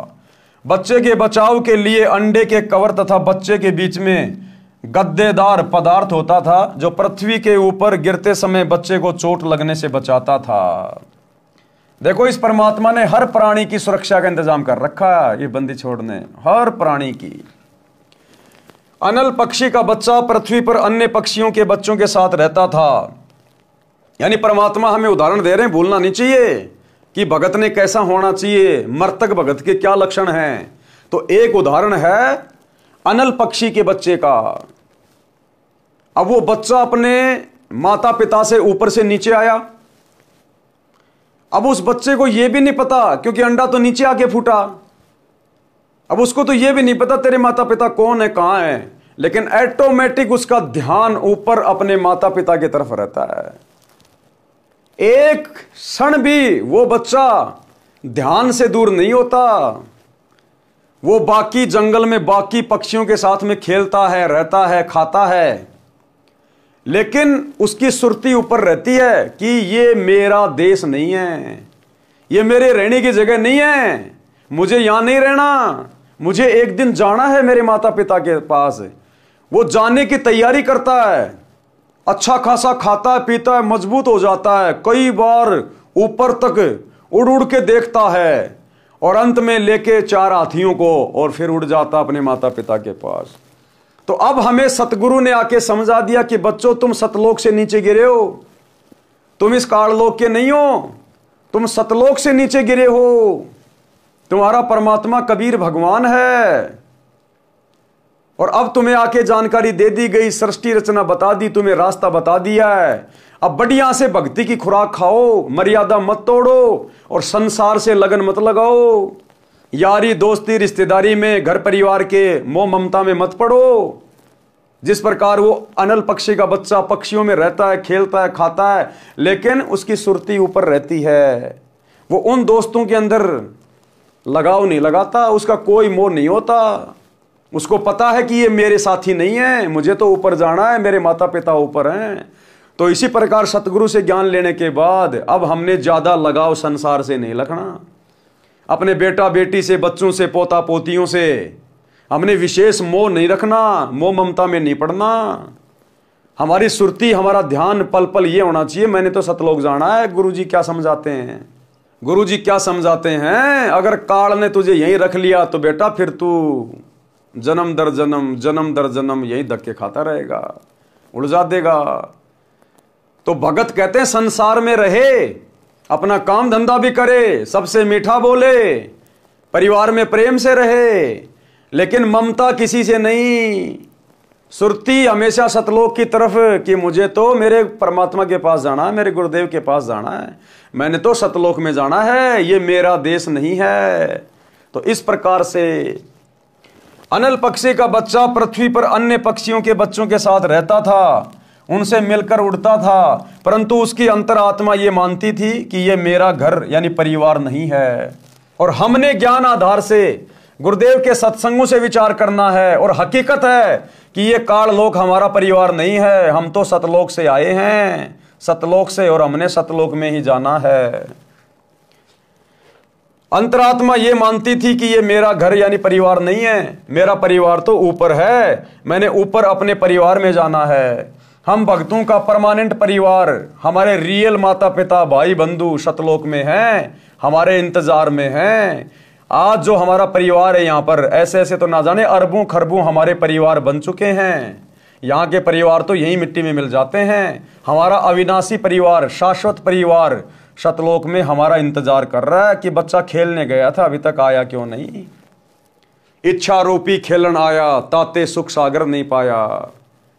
जैसे बच्चा 2-4 घंटे माता पिता की आंखों से ओझल हो जाए, यार दोस्तों के साथ में कहीं खेल रहा हो, तो माता पिता को चिंता हो जाती है कि बहुत देर हो गई, बेटा आया क्यों नहीं, कहाँ खेलने चला गया। तो गुरुदेव कहते हैं जब तुम सतलोक में जाओगे ना, और जो तुम अपने परिवार से बिछुड़ के यहाँ आ चुके हो, असंख्य जन्म हो गए तुम्हें यहाँ, जब तुम वापस जाओगे तो तुम्हारे माता पिता को, भाई बहनों को ऐसा लगेगा जैसे ये तो 1-2 घंटे के लिए खेलने गया था कहीं। कहते हैं इच्छा रूपी खेलन आया, ताते सुख सागर नहीं पाया। तो हमारा ओरिजिनल परिवार सतलोक में है, ये तो नकली परिवार है ना। माता पिता मिलने से पहले हमें पता था कि हमारे माता पिता होंगे, पिछले जन्म में कौन थे माता पिता, और कब तक रहेंगे ये भरोसा नहीं, और मरने के बाद ये किसके माता पिता बनेंगे ये कोई भरोसा नहीं। तो काहे का परिवार है ये। परमात्मा कहते हैं जब तक इस परिवार में है, तेरा पिछला कोई संस्कार है, भक्ति करेगा, परमात्मा उसको भी हल्का करेगा। और एक इंसान होने के नाते प्यार प्रेम से, बुद्धि विवेक का इस्तेमाल करके तू भी शांति से रह, दूसरे को भी शांति से जीने दे, और एक अच्छे से अपना टाइम पास करके और मुख्य अपनी भक्ति करके और सतलोक चलने की तैयारी कर। ये परिवार तेरी भक्ति में एक प्रकार से सहायक है। अगर प्यार प्रेम से रहेगा, घर वाले बढ़िया खाना देंगे, तेरे कपड़े धोएंगे, तू उनके लिए काम धंधा कर, 2 पैसे उनको कमा के दे, उनका भी काम चल रहा है, तेरा भी काम चल रहा है, और ज्यादा ज्यादा भक्ति करके यहां से निकल। परंतु उसकी अंतरात्मा ये मानती थी कि ये मेरा घर परिवार नहीं है, मेरा परिवार तो ऊपर है, मैंने ऊपर अपने परिवार में जाना है, ये मेरा संसार नहीं है। वह जब युवा हो जाता है तो हाथियों के झुंड पर झपट्टा मारता था, 4 हाथियों को चारों पंजों से उठाता था, तथा एक हाथी को चोंच से पकड़कर उड़ जाता था, अपने परिवार के पास चला जाता था, साथ में उनके लिए भोजन भी ले जाता था। कबीर परमेश्वर जी ने सटीक उदाहरण बताकर भगत को मार्गदर्शन दिया है कि आप इस संसार के स्थायी वासी नहीं है। गुरुदेव ने सृष्टि रचना बता के सारा भेद खोल दिया। साहेब ने भेद दिया सब खोल अपनी सतलोक राजधानी का, कि बच्चों ये काल का 21 ब्रह्मांड तुम्हारा स्थायी घर नहीं है, ये तो जेल है, सतलोक की जेल। जो सतलोक में गलती करता है उसको यहाँ पर सजा मिलती है, इसलिए तुम यहाँ सजा भोगने के लिए आए हो, ये तो जेल है। और जेल में वो सुख, वो आनंद नहीं हो सकता जो घर में होता है। इसलिए अब अपने घर चलो सतलोक। आपको ये छोड़कर जाना है, आपका परिवार ऊपर सतलोक में है, आप इस पृथ्वी के ऊपर गिरे हो। तत्व ज्ञान प्राप्त भगत के मन की दशा उस अनल पक्षी के बच्चे जैसी होनी चाहिए। जब तक सतलोक जाने का समय नहीं आता तो सांसारिक व्यक्तियों के साथ मिलकर शिष्टाचार से रहो, यानी अपने मतलब से मतलब रखो। जबरदस्ती का भाईचारा नहीं निभाना कि उनकी धर्मशाला बनवा दूं, उनका स्टेडियम बनवा दूं, वो मेरे गले में माला डालेंगे, मेरे मान सम्मान करेंगे, ये नहीं। जमीन में गाड़े जाओगे, जमीन में। प्यार प्रेम और शिष्टाचार का मतलब है अपने मतलब से मतलब रखो, जबरदस्ती किसी के अंदर मत घुसना। कोई सामने से आ रहा है, प्यार प्रेम से बोलो, झुक के नमस्कार कर लो। फालतू में उठना बैठना नहीं, एक दूसरे की निंदा चुगली नहीं करनी, फालतू का भाईचारा नहीं निभाना। परमात्मा कहते हैं दुनिया से ती दोस्ती पड़े भजन में भंग, एका एकी राम से या साधु के संग। सुनिए कबीरा, दुनिया से ती दोस्ती ओए भजन में भंगे, एका एकी राम से है कै साधु के संगे। बिना सत्संगी के पास बैठने में भी आपको पाप लगेगा, आपका भजन भंग हो सकता है। तो इसलिए बताया, या तो अपने सत्संगी दौरे जा बैठे या फिर अपना नाम पर ला गया रहे। अगर आप किसी दूसरे के पास बैठोगे हुक्का पाड़ पे, तो जानते ने कहा लो पी लो मेरे यार, तो उन्होंने कहेगा ना मन तो छोड़ दिया। क्यों, क्या हो गया भाई, नाम ले लिया, ओ तुरे की सोचू खा कर बिल्ली ने कहा आज करण चाली, यानी 36 ताने मारेगा, और फिर नो कहा भाई काल न तो दरवट्टी भी छुटवाओगे तेरी, यो नारा सत्संग देखा। तो आपके मन में विक्षेप हो सकता है, 1 दिन में, 2 दिन में, 3 दिन में, तो जरूर अपना रंग वो चढ़ा कर मानेगा। तो इस करके उड़ा बैठे नहीं उस दौरे, अपना सत्साहिब कर उठ कर चलता बना। कोई प्रेमी दौरा बैठे, प्रेमी नहीं है तो अपनी कैसेट ला ले, कैसेट भी नहीं है तो अपना नाम सुमन लाग जा, खेत में चला जा, घूमे जा, भजन करें जा, अपना डोला पर कहंडे जा, वैसे बैठ कर ले जा, डे के माँ धूप में कोठड़े का गए अपनी चारपाई ना कर। तो कहते हैं कबीरा रसरी पाँव में केसो वै सुख चैन, यो श्वास नंगारा कूच का तेरा बाज रहा दिन रहने।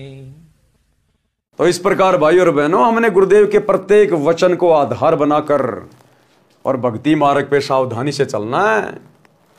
चलते समय इनमें कोई लगाव नहीं रहना चाहिए। अब चलते समय लगाव तो उस समय नहीं बनेगा जब हम जीते जी कोई विशेष लगाव नहीं बनाएंगे।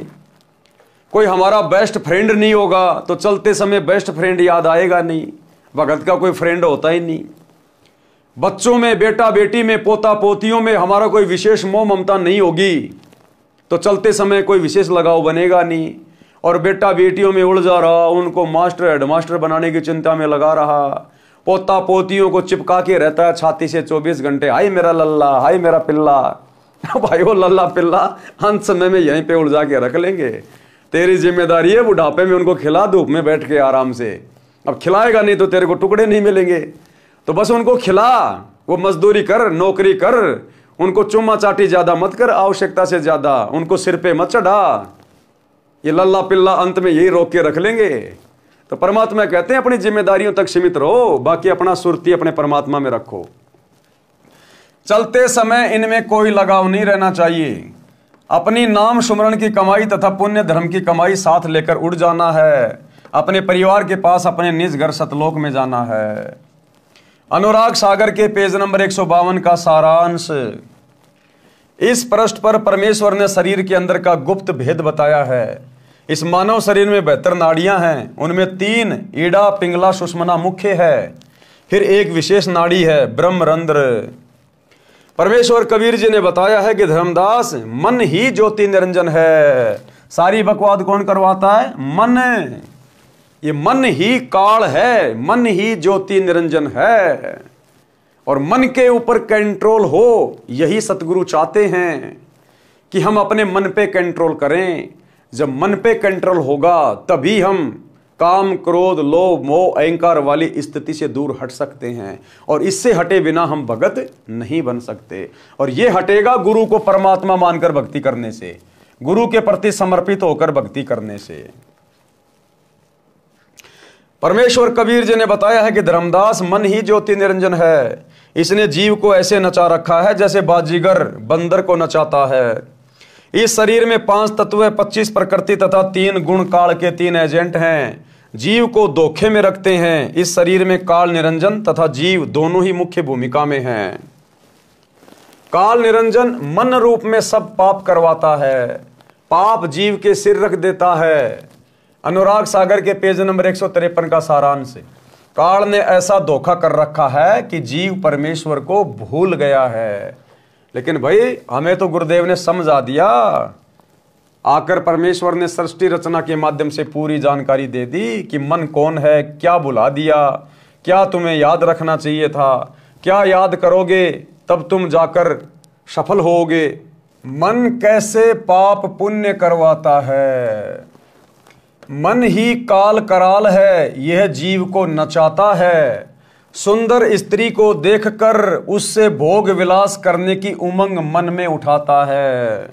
मन में गंदी भावना, अश्लील भावना कौन उठाता है? मन। ये काल किसी सुंदर बहन बेटी को पहले दिखाएगा, फिर उसके प्रति आकर्षण पैदा करेगा, मन में गंदे गंदे अश्लील भाव पैदा करेगा। क्यों? क्योंकि इसकी यही तो खुराक है। अरे इसको यही तो श्राप लगा है मैल खाने का, ये गंध खाने का ही तो इसको श्राप है। तो ये हमसे अपना भोजन तैयार करवाता है, हमारे अंदर ये नकारात्मक विचार पैदा करेगा, हमारे अंदर ये कुविचार पैदा करवाएगा अपनी खुराक तैयार करवाने के लिए। ये किसी को मान बढ़ाई में डाल देगा, जीव बड़ा खुश होगा, फूल जाएगा, वो भी इसकी खुराक तैयार हो रही है। वो मान बढ़ाई, वो वासना, वो भी इसकी खुराक तैयार हो रही है।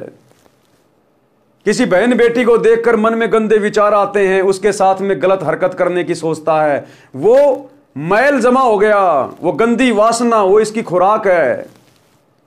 कोई दुख में बहुत ज्यादा दुखी हो गया, वो दुख भी वासना है।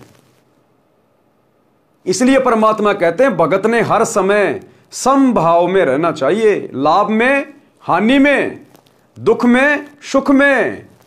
अगर आप दुख में दुखी हो गए तो भी आप काल की खुराक तैयार कर रहे हो, सुख में अगर मान बढ़ाई में आ गए तो भी आप काल की खुराक तैयार कर रहे हो। मन में गंदे विचार, नकारात्मक सोच आ गई तो भी काल की खुराक है। किसी से राग द्वेष ईर्ष्या निंदा चुगली तो भी काल की खुराक है। इसलिए गुरुदेव कहते हैं भगत ने जीवित ही मर जाना चाहिए, तो खुराक तैयार होगी नहीं। अपनी भक्ति में मन लगाना चाहिए तो खुराक तैयार होगी नहीं। सुंदर स्त्री को देखकर उससे भोग विलास करने की उमंग मन में उठाता है। स्त्री भोग कर आनंद मन यानी काल निरंजन ने ले लिया, पाप जीव के सिर रख दिया। अब ये काल श्री कृष्ण जी में प्रवेश करके उन 1008 औरतों के साथ में संभोग किया करता था, उन गोपियों के साथ में संभोग किया करता था, कुब्जा के साथ में संभोग किया। तो वो आनंद तो ले लिया इस काल ने, मन ने, और वो पाप कर्म धर दिए श्री कृष्ण जी के सिर पे। अब वो भोगेगा। वर्तमान में सरकार ने सख्त कानून बना रखा है, यदि कोई पुरुष किसी स्त्री से बलात्कार करता है तो उसको 10 वर्ष की सजा होती है। यदि नाबालिग से बलात्कार करता है तो आजीवन कारागार की सजा होती है। आनंद 2 मिनट का मन की प्रेरणा से तथा दुख पहाड़ के समान। इसलिए पहले ही मन को ज्ञान की लगाम से रोकना हितकारी है। लेकिन भाई कोई कितनी बात बना लो, ये मन रुकेगा सतगुरु रामपाल जी की भक्ति से। दूसरा भाई चाहे ब्रह्मा विष्णु महेश की गोद में जाके बैठ जाना, उनका बेचारों का खुद का मन ही उनके वश में नहीं है। तुम्हारा मन कहां से शांत कर देंगे? ये मन रुकेगा उसकी शरण में जाने से जो मन के अधीन नहीं है। मन जिसका गुलाम है, तो ये मन सतगुरु रामपाल जी भगवान का गुलाम है, उसका नौकर है। इस समर्थ की शरण में आने से इस मन के ऊपर अंकुश लगता है। अनुराग सागर के पेज नंबर 154 का सारांश है। पराये धन को देखकर मन उसे हड़पने की प्रेरणा करता है, चोरी करके जीव को दंड दिलाता है, पर निंदा पर धन हड़पना ये पाप है। काल इसी तरह जीव को कर्मों के बंधन में फंसा कर रखता है। संत से विरोध तथा गुरुद्रोह ये मन रूप से काल ही करवाता है, जो घोर अपराध है। निरंजन चरित्र काल का जाल। परमेश्वर कबीर जी ने बताया है कि धर्मदास, मैं तेरे को धर्म यानी धर्मराय काल का जाल समझाता हूं। काल निरंजन ने श्री कृष्ण में प्रवेश करके गीता का ज्ञान दिया, उसको कर्म योग उत्तम बताकर युद्ध करवाया, ज्ञान योग से उसको भ्रमित किया। अर्जुन तो पहले ही नेक भाषा बोल रहा था, जो ज्ञान था, कह रहा था कि युद्ध करके अपने ही कुल के भतीजे भाई साले ससुर चाचे ताऊ को मारने से अच्छा तो भीख मांगकर निर्वाह कर लेंगे। मुझे ऐसे राज्य की आवश्यकता नहीं जो पाप से प्राप्त हो। उसको डरा धमकाकर युद्ध करवाकर नरक का भागी बना दिया। ज्ञान योग का बहाना कर कर्म योग पर जोर देकर महापाप करा दिया। अनुराग सागर के पेज नंबर 155 का सारांश। धर्मदास जी ने प्रश्न किया कि हे प्रभु, आपने काल जाल समझाया, अब यह बताने की कृपया करें कि जीव को आपकी प्राप्ति के लिए क्या करना चाहिए। कि हे परमात्मा, हे गुरुदेव, आपने काल का जाल तो समझा दिया कि यह कैसे कैसे मन के माध्यम से जीव को ठगता है।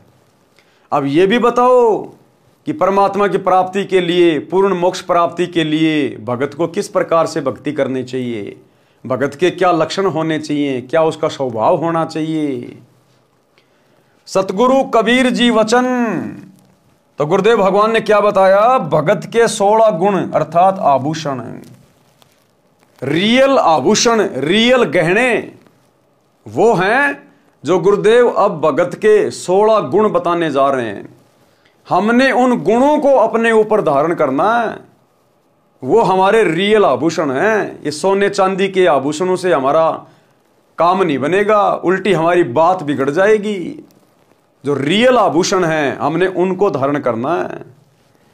परमेश्वर कबीर जी ने कहा कि हे धर्मदास, भवसागर यानी काल लोक से निकलने के लिए भक्ति की शक्ति की आवश्यकता होती है। परमात्मा प्राप्ति के लिए जीव में 16 लक्षण अनिवार्य हैं। 16 लक्षण अनिवार्य हैं अगर मोक्ष प्राप्त करना है तो। अब ये 16 लक्षण क्या हैं, 16 आभूषण क्या हैं जो अनिवार्य बता दिए, यानी कंपलसरी हैं। इनके बिना बात बनेगी नहीं। इनको आत्मा के 16 श्रृंगार भी कहा जाता है। नंबर 1 ज्ञान, विवेक, सत्य, संतोष, प्रेम भाव, धीरज, निर्शोधा, दया, अक्षमा, शील, निष्कर्मा, त्याग, वैराग, शांति निज धर्मा, भक्ति कर निज जीव उबारे, मित्र सम सबको चित धारे। भावार्थ, परमात्मा प्राप्ति के लिए भगत में कुछ लक्षण विशेष होने चाहिए। ये 16 आभूषण अनिवार्य हैं। नंबर 1 तत्व ज्ञान। तत्व ज्ञान यानी गुरुदेव भगवान के द्वारा दिए गए ज्ञान को उनकी मर्यादा में रहकर अपने ऊपर धारण करे, उसका अनुसरण करे, गुरुदेव की प्रत्येक आज्ञा में चले, सांसारिक भाव में ना चले। विवेक, उस ज्ञान को अपने ऊपर उसी समय धारण कर पाएंगे जब हम बुद्धि विवेक का इस्तेमाल करेंगे, सोच समझ कर चलेंगे, मन की चाल को समझेंगे, मेरा हित कहां है, मेरा अहित कहां है, तो हमने विवेक को भी साथ साथ में रखना है। सत्य भाषण, परमात्मा के दिए में संतोष करें, परमात्मा के दिए में संतोष करें। पर धन और पर नारी को जहर के समान समझें। गुरुदेव कह रहे हैं पर धन और पर नारी को जहर के समान समझें। जैसा गुरुदेव ने आपको परिवार दे दिया, जैसा आपको रोजगार दे दिया, जैसा आपको शरीर दे दिया, जैसा आपको रूप दे दिया, जैसे आपको बेटा बेटी दे दिए, कहते हैं उन्हीं में संतोष करो। दूसरे की देखा देखी अपने आप को असंतुष्ट मत करना। जो तेरे भाग्य में है वही दिया तुझे परमात्मा ने, तेरे साथ कोई धोखा नहीं किया। और उसको परमेश्वर की इच्छा जाने, प्रेम भाव से भक्ति करें तथा अन्य से भी मीठी भाषा में बात करें। धैर्य रखें, सतगुरु ने जो ज्ञान दिया है उसकी सफलता के लिए हौसला रखें, फल की जल्दबाजी ना करें। पिछले से पिछले वीडियो में परमात्मा ने धैर्य और विश्वास के ऊपर कितनी बढ़िया बढ़िया बातें लिखी हैं जो आप लोगों को समझाई गई। तो परमात्मा कहते हैं भक्ति लेने के बाद में भगत को धैर्य रखना चाहिए, फल की जल्दबाजी नहीं करनी चाहिए। परमात्मा अंतर्यामी है, सब कुछ देख रहा है। जैसी भक्ति करोगे, जैसा मर्यादा निभाओगे, वैसा ही तुम्हें रिजल्ट गुरुदेव देते रहेंगे। किसी के साथ दगा यानी धोखा नहीं करें, दया भाव रखें। भगत तथा संत का आभूषण क्षमा भी होता है। अगर कोई हमें उल्टी सीधी बात बोल दे, ओछी मंदी बात बोल दे, नाराज होके 2 थप्पड़ मार दे, तो हमने उसको क्षमा कर देना चाहिए। उसके प्रति मन में कोई राग द्वेष नहीं रखना चाहिए।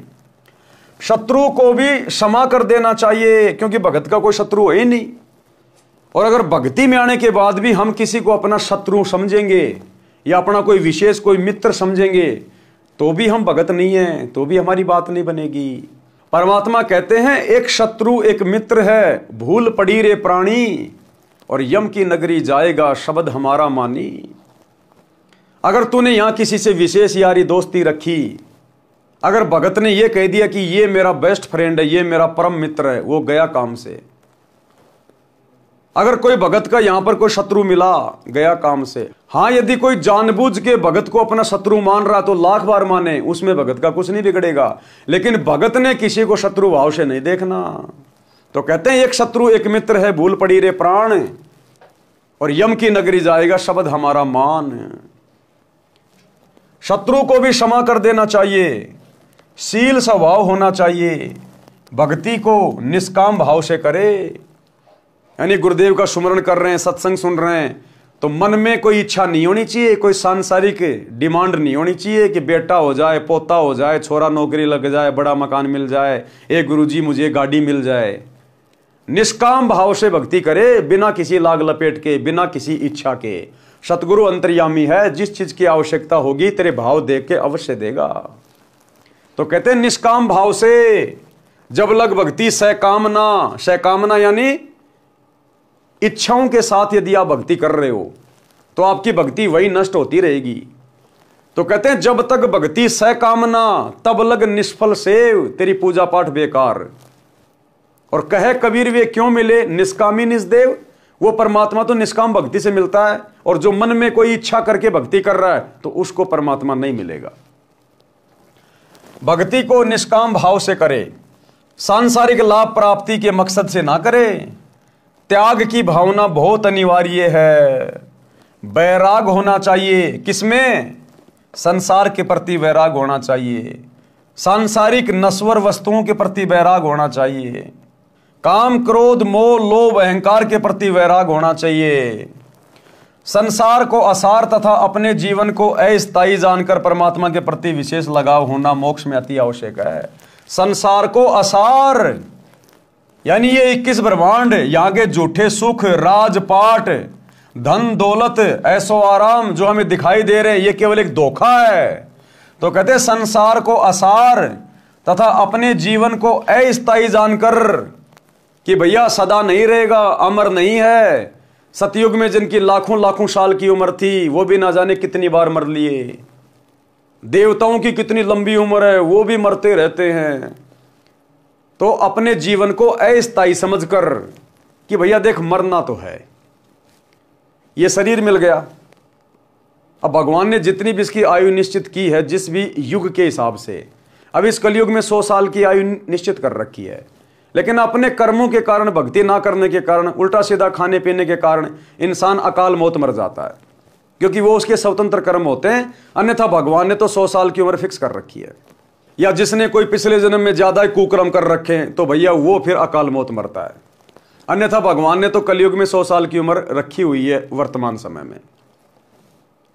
तो कहने का मतलब है अपने जीवन को अस्थायी समझकर कि जाना तो पड़ेगा। चलो तू 100 साल भी जी लिया, फिर भी शरीर तो छूटेगा, और शरीर छूटेगा तो ये परिवार भी छूटेगा, ये बेटा बेटी भी छूटेंगे, धन दौलत भी छूटेगी, यानी मरना तो है। अब जब मरना ही है तो क्यों ना सतलोक वाली भक्ति कर ले। अरे मर के भाई नरक में भी जाना पड़ेगा, स्वर्ग में भी जाना पड़ेगा, जैसे तूने कर्म को कर्म किए हैं। तो मरना तो है और मरने के बाद आगे भी जाना है, तो क्यों ना फिर सतलोक वाली भक्ति कर लें। जब मरना भी है, मरने के बाद आगे भी जाना है, तो क्यों ना अपना अगला ठिकाना सुधार लें, अपना अगला जन्म तो सुधार लें। जब मरना ही है तो क्यों ना फिर सतलोक वाली भक्ति करें। हमारा कोई ठिकाना तो होगा, कोई जगह तो होगी हमारी।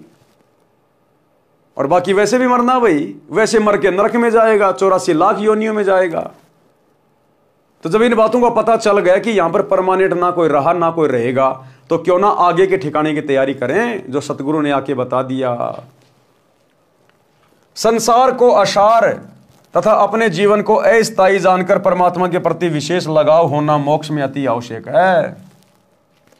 भगत का विशेष गुण शांति होती है, यानी भगत एकांत में रहे, शांति में रहे, ज्यादा बड़बड़ ना करे, भागा दौड़ ना करे ज्यादा जीवन में, और टाइम के पीछे ना भगे ज्यादा। शांति, जितना भगवान दे रहा आनंद, जो पहनने को दे रहा आनंद, जो खाने को मिल रहा है very good, very nice, best. भागे नहीं फालतू में दुनियादारी को देख के, और उसने मकान बना लिया मैं भी बनाऊं, पैसा कहां से लाऊं, कर्जा ले लूं, थोड़ी जमीन बेच दूं, टेंशन में। कहते हैं शांति में रहो, शांति में। रंका और बंका की तरह, चाहे झोपड़ी हो, शांति में।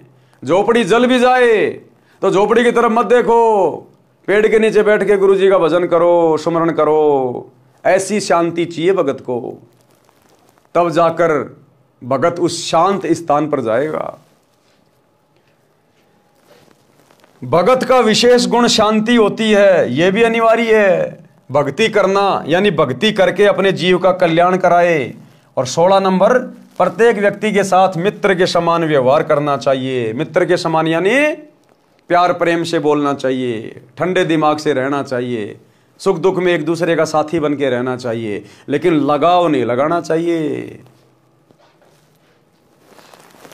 ये उपरोक्त गुण होने के पश्चात सतलोक जाया जाएगा। क्लियर कर दिया परमात्मा ने भाई कि जब तक ये 16 आभूषण, ये 16 भक्ति के गुण भगत अपने ऊपर धारण नहीं करेगा, अर्थात इस प्रकार से यदि अपना जीवन नहीं जिएगा तो भाई सतलोक नहीं जा पाएगा। ये सतगुरु के वचन हैं। तो भैया चाहे आज कर लो, चाहे 10 साल बाद कर लो, चाहे गुरुजी के जाने के बाद कर लो। अब गुरुजी के जाने के बाद करोगे तो भैया फिर यहीं धक्के खाते रह जाओगे। तो कहते समझा है तो सिर धर पांव, बहुर नहीं रे ऐसा दाव। काल करे सो आज कर, आज करे सो अब। अले पल में परले हो जाए भाई, फिर करेगा कब? तो कहते हैं तुरंत लग जाओ, अपने आप को ऐसा बनाने का प्रयास करो गुरुदेव के आशीर्वाद से, ज्ञान आधार से। और ये सारे लक्षण भाई और बहनों आपको केवल 7 संगतियों में दिखाई देंगे। इन सतलोक आश्रमों में आपको इनकी छींट भी दिखाई नहीं देगी, छींट भी। वहां तो पेट्रोल है, पेट्रोल। और पेट्रोल को यदि आप जी माचिस दिखाओगे तो भड़केगा। तो ये सारे लक्षण भगत के, सारे गुण आपको 7 संगतियों में दिखाई देंगे, क्योंकि 7 संगति सतलोक का ट्रेनिंग सेंटर है। 7 संगति से जुड़े बिना ये 16 आभूषण आत्मा के ऊपर, भगत के ऊपर धारण नहीं हो पाएंगे। ये उपरोक्त गुण होने के पश्चात सतलोक जाया जाएगा। इसके अतिरिक्त गुरु की सेवा, गुरु पद्धति में विश्वास रखो, परमात्मा की भक्ति और संत समागम करना अनिवार्य है। क्या कह रहे हैं गुरुदेव? संत समागम करना अनिवार्य है। और जब हम सत्सेवक संत समागम करवाते हैं, साध संगतियां करवाते हैं, तो काल के दूत बीच में आके लठ लेके पहुंच जाते हैं। तो बताओ, गुरुजी तो कह रहे हैं कि 7 संगतियां करवाओ, संत समागम करो। संत समागम क्यों होते हैं? गुरु की महिमा के लिए, गुरु का गुणगान करने के लिए, भाई बहनों को भक्ति पे दृढ़ करने के लिए, खाली लड्डू जलेबी बर्फी के लिए नहीं होते संत समागम। तो असल में संत समागम तो साध संगतियां हैं।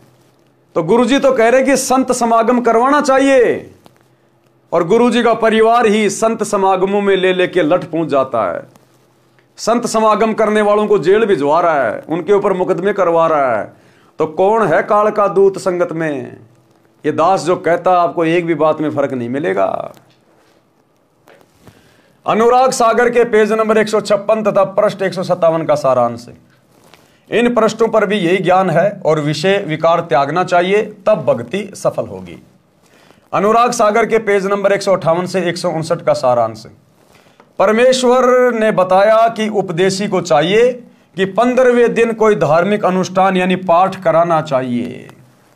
अगर आपके गुरुदेव भगवान आश्रम में हैं तो आपने कोशिश करनी चाहिए कि हर 15 दिन में आप अपने गुरुजी के दर्शन करने जाएं।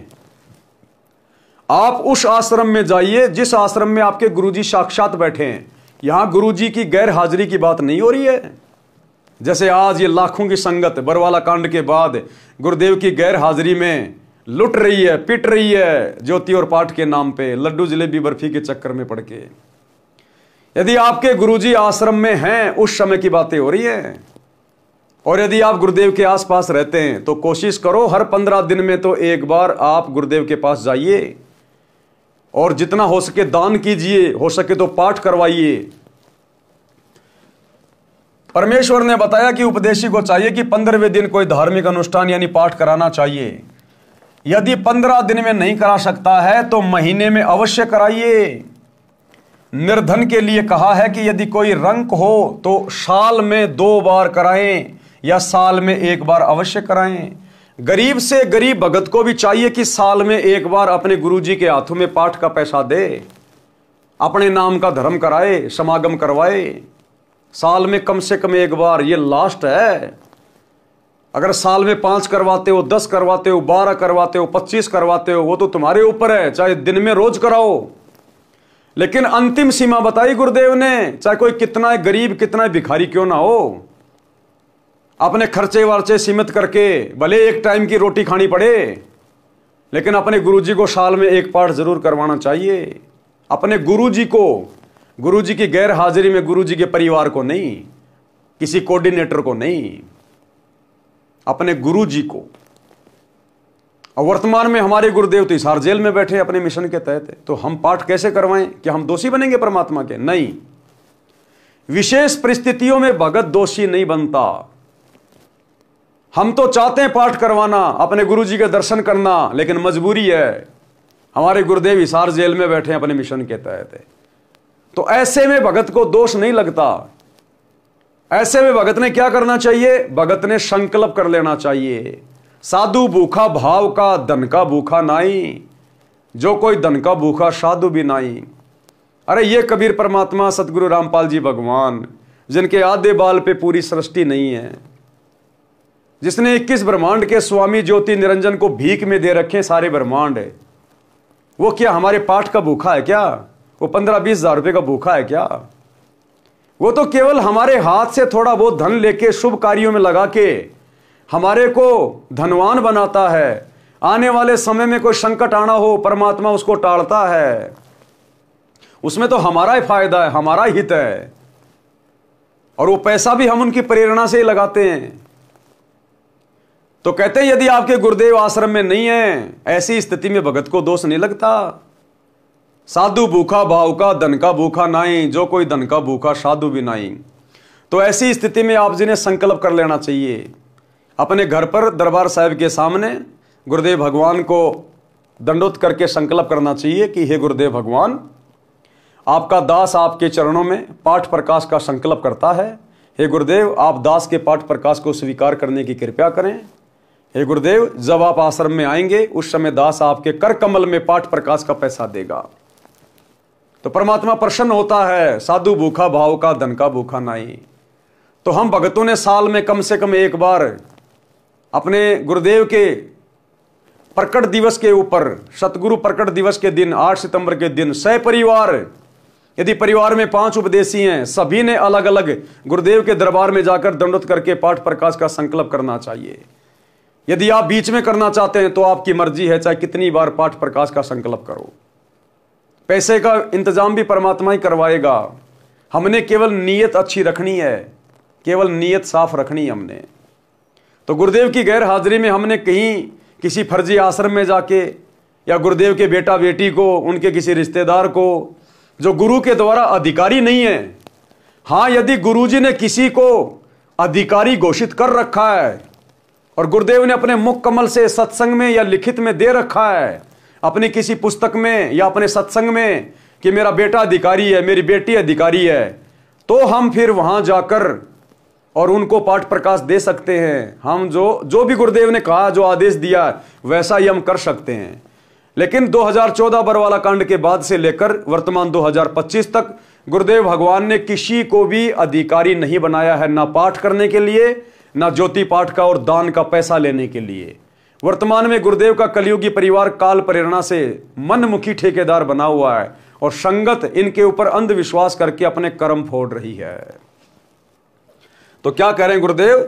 निर्धन के लिए कहा है कि यदि कोई रंक हो तो वर्ष में 2 बार कराए या वर्ष में 1 बार अवश्य कराए। यदि वर्ष में नहीं कराएगा तो वह भगत साकट यानी भक्तिहीन कहलाएगा। 1 वर्ष में भी पाठ करवाए तो उससे जीव को मोक्ष में धोखा नहीं। भाई और बहनों, मन में बिल्कुल भी शंका पैदा नहीं करनी है कि भैया संकल्प से कैसे बात बनेगी, हमने तो पाठ करवाया नहीं, इतने साल हो गए, साल में 1 बार जरूर करवाना चाहिए। अगर जरा भी कच्चापन मन में आ गया ना, उसी समय नीचे गिर जाओगे, फिर चाहे तुम कितने पाठ करवाते रहो। यहां तो साल की बात हो रही है।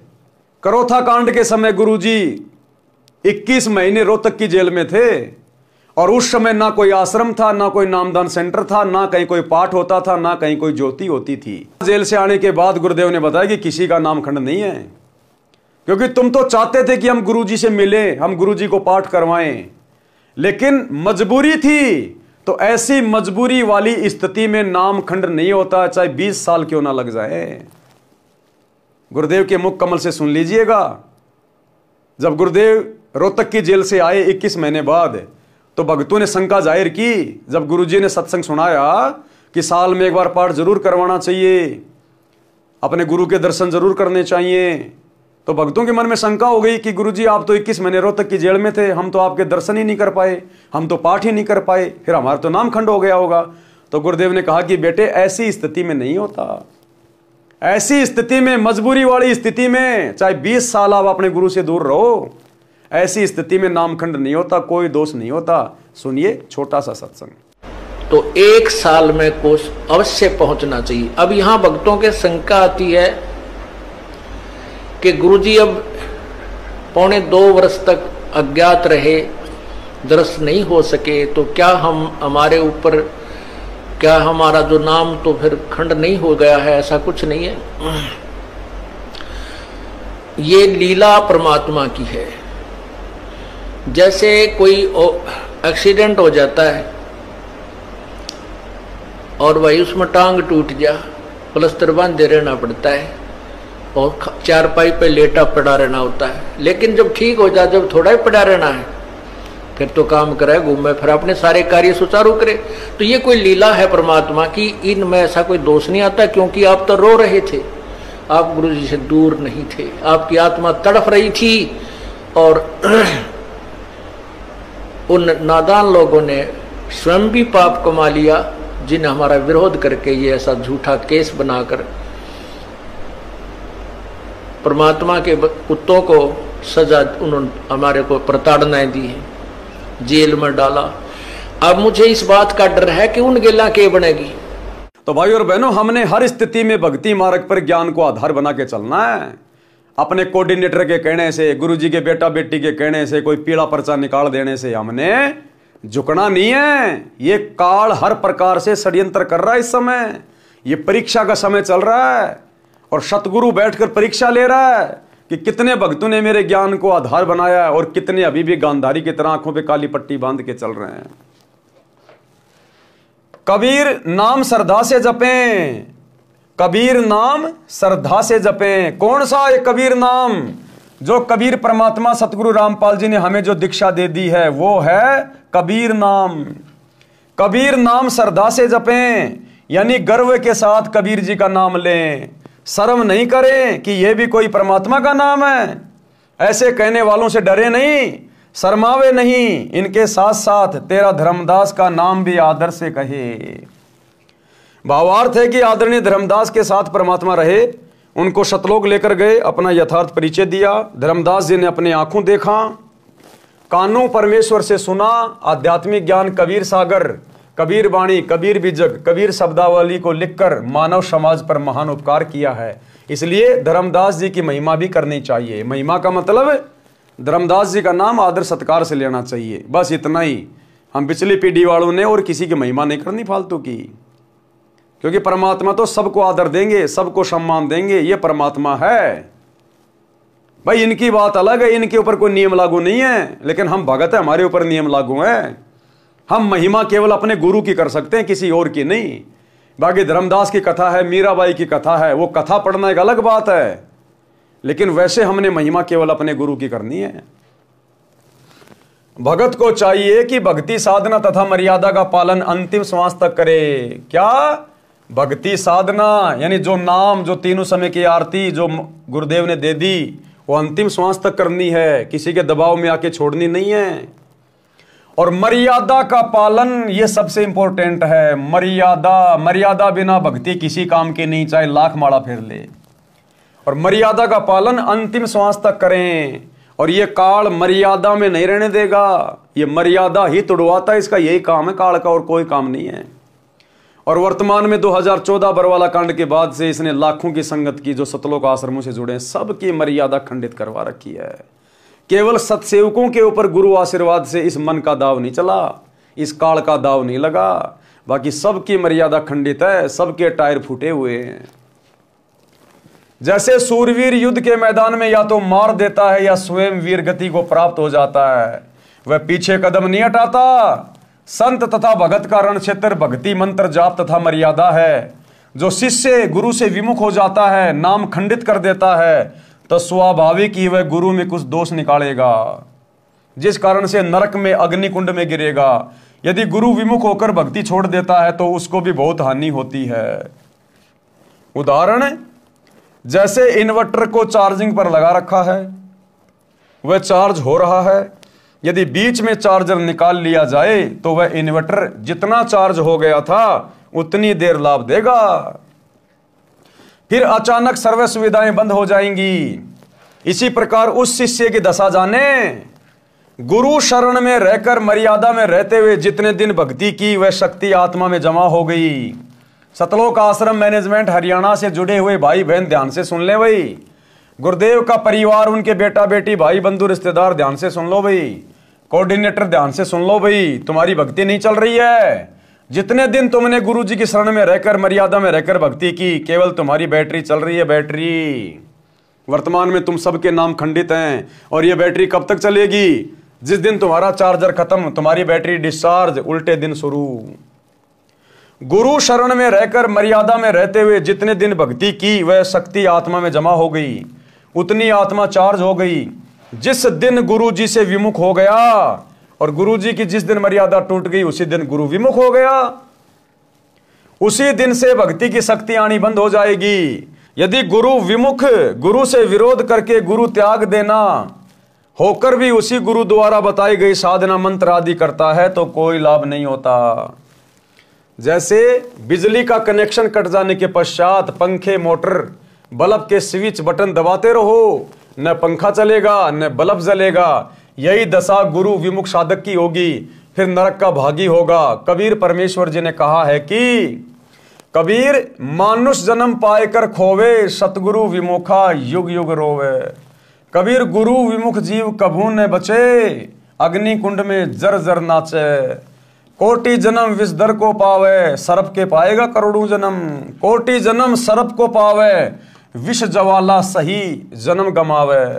बिष्टा टट्टी माही कीड़ा जन्म धरी, कोटि जन्म नरक ही पढ़ी। भावार्थ, गुरु को त्याग देने वाला जीव बिल्कुल नहीं बचेगा। भाई जो गुरु को परमानेंट ही छोड़ के चला गया उसका तो धरती पे क्या, कहीं किस ब्रह्मांड में ठिकाना नहीं है। कहीं भी नरक स्थान पर अग्नि के कुंडों में जल बल यानी उबल उबल कर कष्ट पाएगा, वहां अग्नि के कष्ट से नाचेगा यानी उछल उछल कर अग्नि में गिरेगा। फिर करोड़ों जन्म विषधर यानी सांप की जूनी शरीर प्राप्त करेगा। सर्प के अंदर के विष की गर्मी बहुत परेशान करती है। गर्मी के मौसम में सर्प उस विष की उष्णता से बचने के लिए, शीतलता प्राप्त करने के लिए चंदन के पेड़ के ऊपर लिपटे रहते हैं। फिर वही गुरु विमुख यानी गुरुद्रोही बिष्टा टट्टी गुहा में कीड़े का जन्म प्राप्त करता है। इस प्रकार गुरु से दूर गया प्राणी महाकष्ट उठाता है। तो भाई कभी शौपन में भी मत सोचना अपने गुरु जी से दूर होने की, अपने परमात्मा सतगुरु रामपाल जी से विमुख होने की कभी शौपन में भी मत सोचना, मर्यादा तोड़ने की। इस प्रकार गुरु से दूर गया प्राणी महाकष्ट उठाता है। आज भाई अपने परिवार का कष्ट उठा लो, अपने माता पिता की गालियां खा लो, दो चार डुक्का मुक्की खा लो, लोगों की बातें सुन लो, इसमें भी हमारा फायदा है। अगर दबाव में आकर, लोक लाज में आकर मर्यादा तोड़कर गुरु से दूर हट गए तो भाई लैट्रीन में कीड़े बनेंगे, फिर वो कष्ट बहुत भयंकर होगा। करोड़ों जन्म सांप के पाएंगे, वो कष्ट फिर सहा नहीं जाएगा। आज तो सहन कर लेंगे दो चार थप्पड़ मुक्के, लेकिन फिर अगर आज गुरु जी से विमुख हो गए तो आगे के जन्म क्या होंगे, 84 लाख योनियां, वो सहन नहीं हो पाएगा फिर। इस प्रकार गुरु से दूर गया प्राणी महाकष्ट उठाता है। यदि गुरु नकली है तो उसको त्याग कर पूर्ण गुरु की शरण में चले जाने से कोई पाप नहीं लगता। कबीर गुरु दयाल तो पुरुष दयाल, क्योंकि गुरु खुद ही पुरुष होता है, इसलिए गुरु दयाल तो पुरुष दयाल, यानी गुरु राजी तो परमात्मा राजी। क्यों? क्योंकि गुरु स्वयं ही परमात्मा होता है। कबीर गुरु दयाल तो पुरुष दयाल, जे ही गुरु व्रत छुए नहीं काल, ऐसे भगत को काल छू भी नहीं सकता। भावार्थ, हे धर्मदास, यदि गुरु शिष्य के प्रति दयाल है, यानी गुरु के दिल में शिष्य की अच्छी छवि है, मर्यादा में रहता है, तो परमात्मा भी उस भगत के ऊपर प्रसन्न है। अन्यथा उपरोक्त कष्ट शिष्य को भोगने पड़ेंगे। पृष्ठ 160 का सारांश। इस पृष्ठ पर कुछ गुरु महिमा है तथा कोयल की चाणक्य नीति का ज्ञान है। काल का जीव सतगुरु ज्ञान नहीं मानता। अब काल का जीव सतगुरु का ज्ञान कैसे नहीं मानता, लगेगा भक्ति कर रहा है और सारी मर्यादा तोड़ के रहता है, गुरु के आगे भक्ति का दिखावा करेगा, पीछे से सारे काम वो ही करेगा। तो काल का जीव किस प्रकार से गुरु की भक्ति पे नहीं लगता, गुरु की बात नहीं मानता, इस विषय पर हम कल रात्रि 8 बजे आगे के वीडियो में समझेंगे। तब तक गुरुदेव भगवान हम सबको आज्ञा दे, इजाजत दे, आशीर्वाद दे। बंदी छोड़ सतगुरु रामपाल जी भगवान की जय हो।